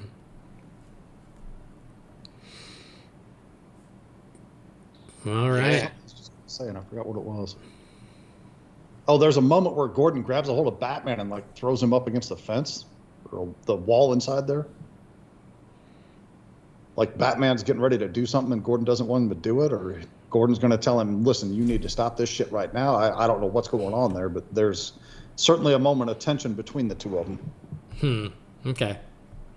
I also like him as Bruce sort of doing reconnaissance on the cops. Like, it's like the press conference or whatever, where he's sort of in hiding off in the back watching them. That was kind of a neat moment. I mean, again, you know, they haven't shot that much, but what surprised me was how kind of disheveled Bruce Wayne looks. Like, I mean, I'm sure we'll see shots of him because, you know, when he was announced, I'm picturing Robert Pattinson tuxedo, slicked back hair, and it's like, yeah, I can see him as Bruce Wayne. But this is like he looks younger than he is. And yeah, he's like the long hair and looks very kind of disheveled in parts of it. That surprised me. Mm-hmm. I can go two directions with that in my head right now, and there might be something entirely different because you know how right I always am about any of my theories. Number one, he's doing that so that he's not very easily recognizable to the general public. Probably true. Or number two, he's burning the candle at both ends so bad doing the Batman thing that he doesn't have time to have any kind of upkeep as Playboy billionaire Bruce Wayne. It could be a bit of column A, a bit of column B. Yeah, I mean, there was something that Matt Reeves said about Bruce Wayne sort of wrestling the monster that is Batman, or figuring out how that fits into his life. So this could be where his obsession of being Batman has taken control of his life, and so Bruce Wayne has been neglected, and he hasn't found a way to do both yet. Like, maybe that's part of his journey. But we'll see.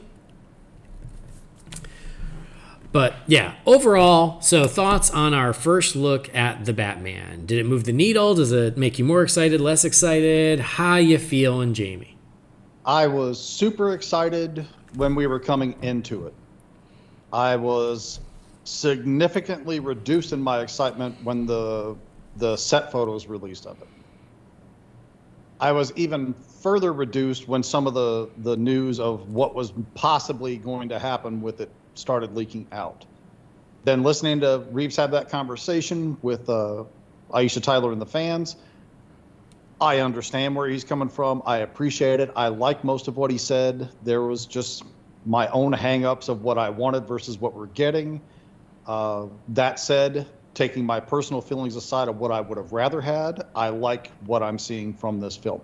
This looks like something that is along my lines of dark, serious, Batman potentially borderline psychotic. I mean, that's always kind of been my thing because of my love for Dark Knight Returns. That was like my first true love of Batman as a character in comics. So that's kind of my anchor of where I want him to be or have always appreciated him being. So even though I would have rather had a blue and gray costume and a brighter world with super powered beings around him, surrounded by the Bat family, instead of a different version of the Nolan movies that might even potentially be darker than what the Nolan films were. I mean, all that aside, this looks like it's going to be a quality film. It looks like it's going to be an entertaining film, and it looks like it's going to be dark as F. Yeah. All right, Brendan, what about you? Yeah, look, seeing the trailer today, I mean, seeing the logo on Friday and then segueing into the trailer and everything today, echoing Jamie, is it the direction I wanted to see the franchise go in? No. But does that mean I'm not excited for what I've seen the last 2 or so days? Hell no. The needle for me is definitely moved. The aesthetic thing I don't think it's a problem for me anymore, having seen what I've seen, it move and live and breathe and everything. It's certainly, aside, again, I'm not a huge fan of the car. Again, it doesn't look Batmobile enough for me. Trash! I wouldn't go that far, but yeah, again, that's probably the one thing that I just need to see more of it. I would rather see him drive around in a red convertible that just happens to be the exact same car that Bruce Wayne drives. But no, I'm really looking forward to this movie. Like I said, to the point that I bought a shirt already today from the DC store. I've watched the trailer at least 10 times. And yeah, my like I said just before, my number one, I think, takeaway from FanDome is the I Am Vengeance. I thought that was really cool because I thought the setup was going to be for I'm Batman moment. That's where I thought it was going. And then, yeah, the I Am Vengeance, because we all love the quote from Batman the Animated Series, I am vengeance, I am the night, I am Batman. And to get that, a little nod of that in there, and his Batman voice is cool. Yeah, that was a nice moment. I wouldn't go so far as to say it's the coolest Batman thing ever. I still think that's the Martha rescue. But this is pretty cool, and I was genuinely surprised by how violent it was. So yeah, I'm excited. I'm looking forward to it. Nice. Yeah, I will say, I mean, I agree with you. I think, again, we all wanted the franchise to go in one direction, and Matt Reeves is going in a different direction. But I accept that, and I'm along for the ride. So I will say that, yeah, like, my excitement was a little more muted once we started seeing some reveals and stuff, but I will say that this trailer really got me psyched. It looks incredible. It looks very different, very unique, but still very Batman. And again, like, so dark, so scary, so atmospheric. I love that he's really leaning into the detective side. I love that we're getting a very scary, unique Riddler. The trailer did its job, as it got me psyched for the movie, and I can't wait to see more.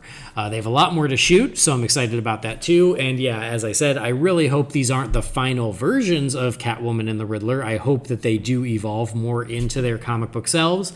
But there's a lot more for them to shoot to get there. But as far as a trailer goes, I thought it was badass. I loved it.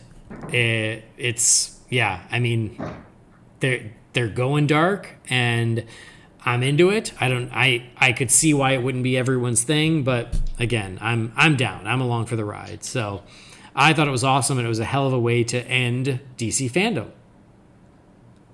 So, can't wait to see more once they start shooting again in the next couple weeks. But I will say this about DC FanDome is like, number one, like I said at the beginning, I thought it was amazing. I loved it. But there wasn't any like huge surprises that came out of nowhere where we're like, holy shit, they just announced blank. So the biggest news is still Affleck's return from Friday. And that came a day before. So, yeah, like they didn't announce another Superman movie, or they didn't even announce Henry Cavill's return. They didn't announce an Ayer cut or anything else. Like, so some of those all we hopes. got was some confirmation of stuff that we'd already heard. Yeah. And some trailers. More or less. Yes. And we have to remember, like, they gave us what they promised us. We have to stop letting our imaginations run wild and go, what if they do this? What if they do this? And I know it's hard because we're fans, but, they delivered what they said. I was all but convinced. I was all but convinced with the Affleck news that popped up on Friday, and knowing that Kilmer and all these other people were supposed to be at FanDome, I was like, oh, here we go. Every cinematic Batman that they can scrounge is going to wind up in that Flash movie, if even for a cameo. So I figured, Bale and Kilmer and Keaton and Affleck and Clooney and, possibly even Jeffrey Dean Morgan as the Thomas Wayne version. I mean, I was, my mind went to what if this is what's going to happen. And then eventually it got to the point where I was all but convinced it was going to happen. And then like nothing came even close to that. And I was like, oh. Yeah. Well, you're right. We need to quit letting our imaginations get the best of us with these things. And Brendan goes, yeah, Jamie jokes that they were all. I was like, I don't think Jamie was joking. I think Jamie was serious. No, Jamie was dead serious. Here, I'll ask you this then before we wrap up. Of the 4 big movies that we got a quote unquote trailer for, so that's Wonder Woman 1984, The Suicide Squad, Zack Snyder's Justice League, and The Batman, rank them, I guess, based on what got you most hyped and then least. So from 1 to 4. So Jamie, I guess you can go least hyped to most hyped of those 4, based on what we saw. The least hyped would be Suicide Squad because it wasn't really a legitimate trailer. But that's not to say it didn't pique my interest, because I'm intrigued to see what's going to happen there. Again, I love the chemistry amongst that panel, and I think this movie can be, it can go one of two ways. It's either going to be so bonkers that it's going to make me roll my eyes to the point of strain, or it's going to be an enjoyable blast and I'm going to be really surprised by it. And either way, I'm not going to be surprised.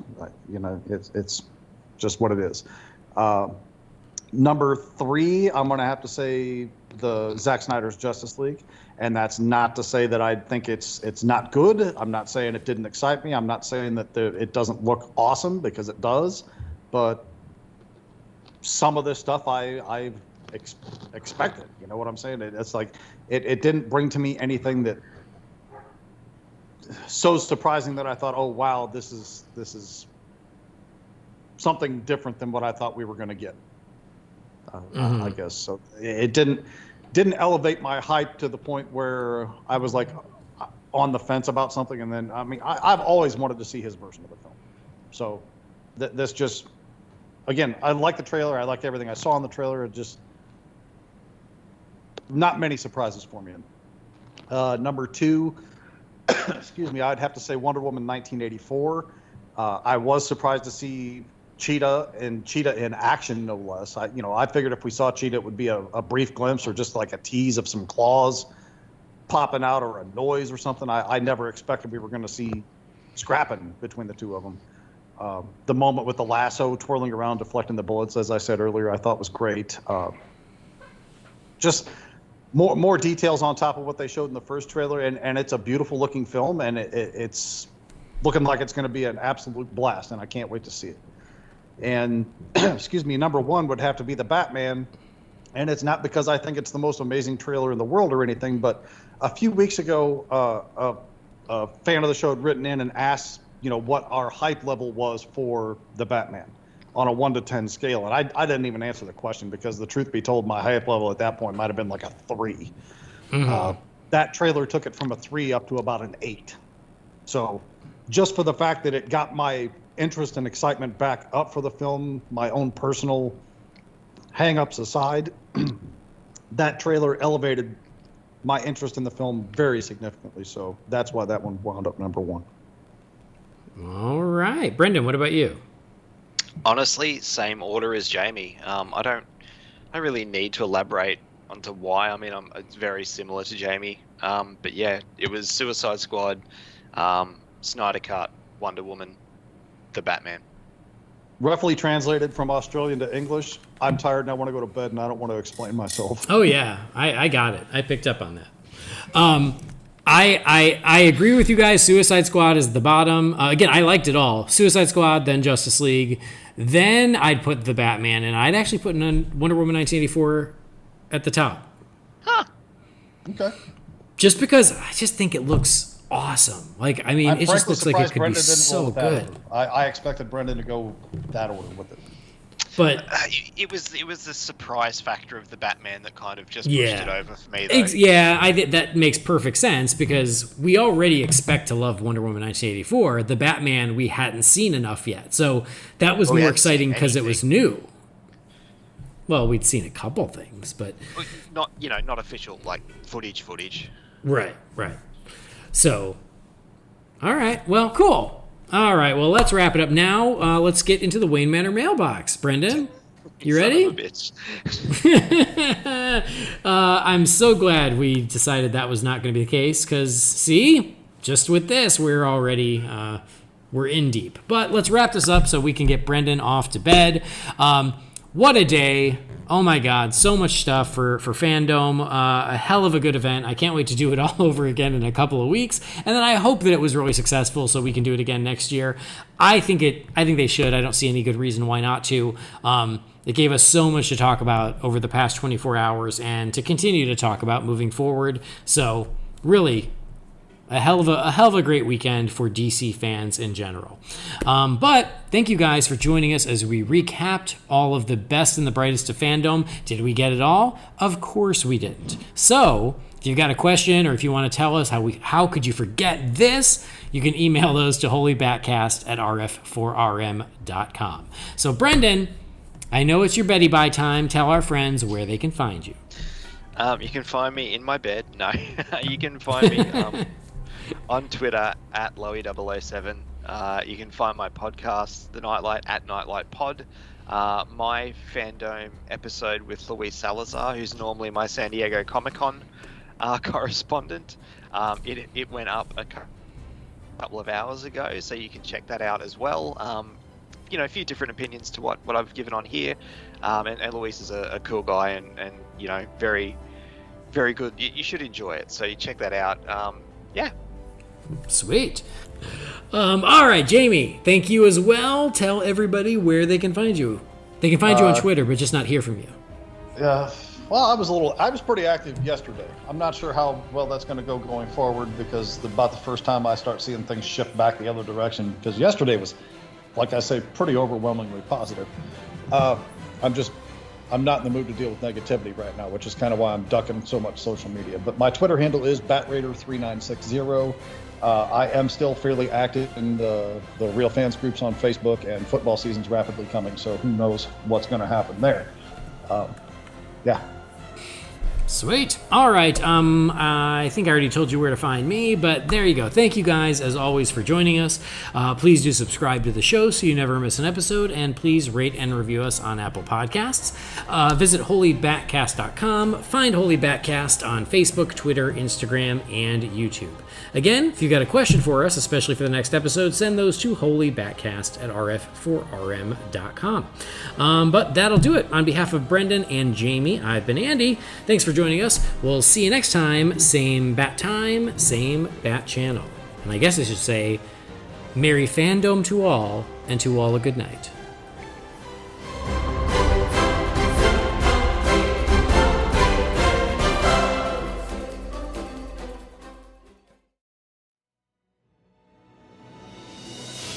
Holy BatCast is brought to you by Real Fans for Real Movies. Remember, the thoughts and opinions shared by the participants are theirs and theirs alone, and do not represent the companies or organizations they happen to work for.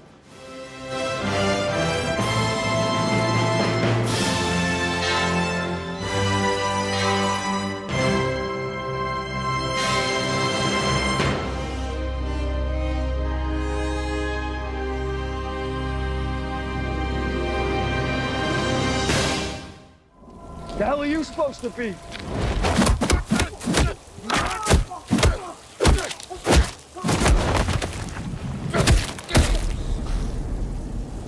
I'm vengeance.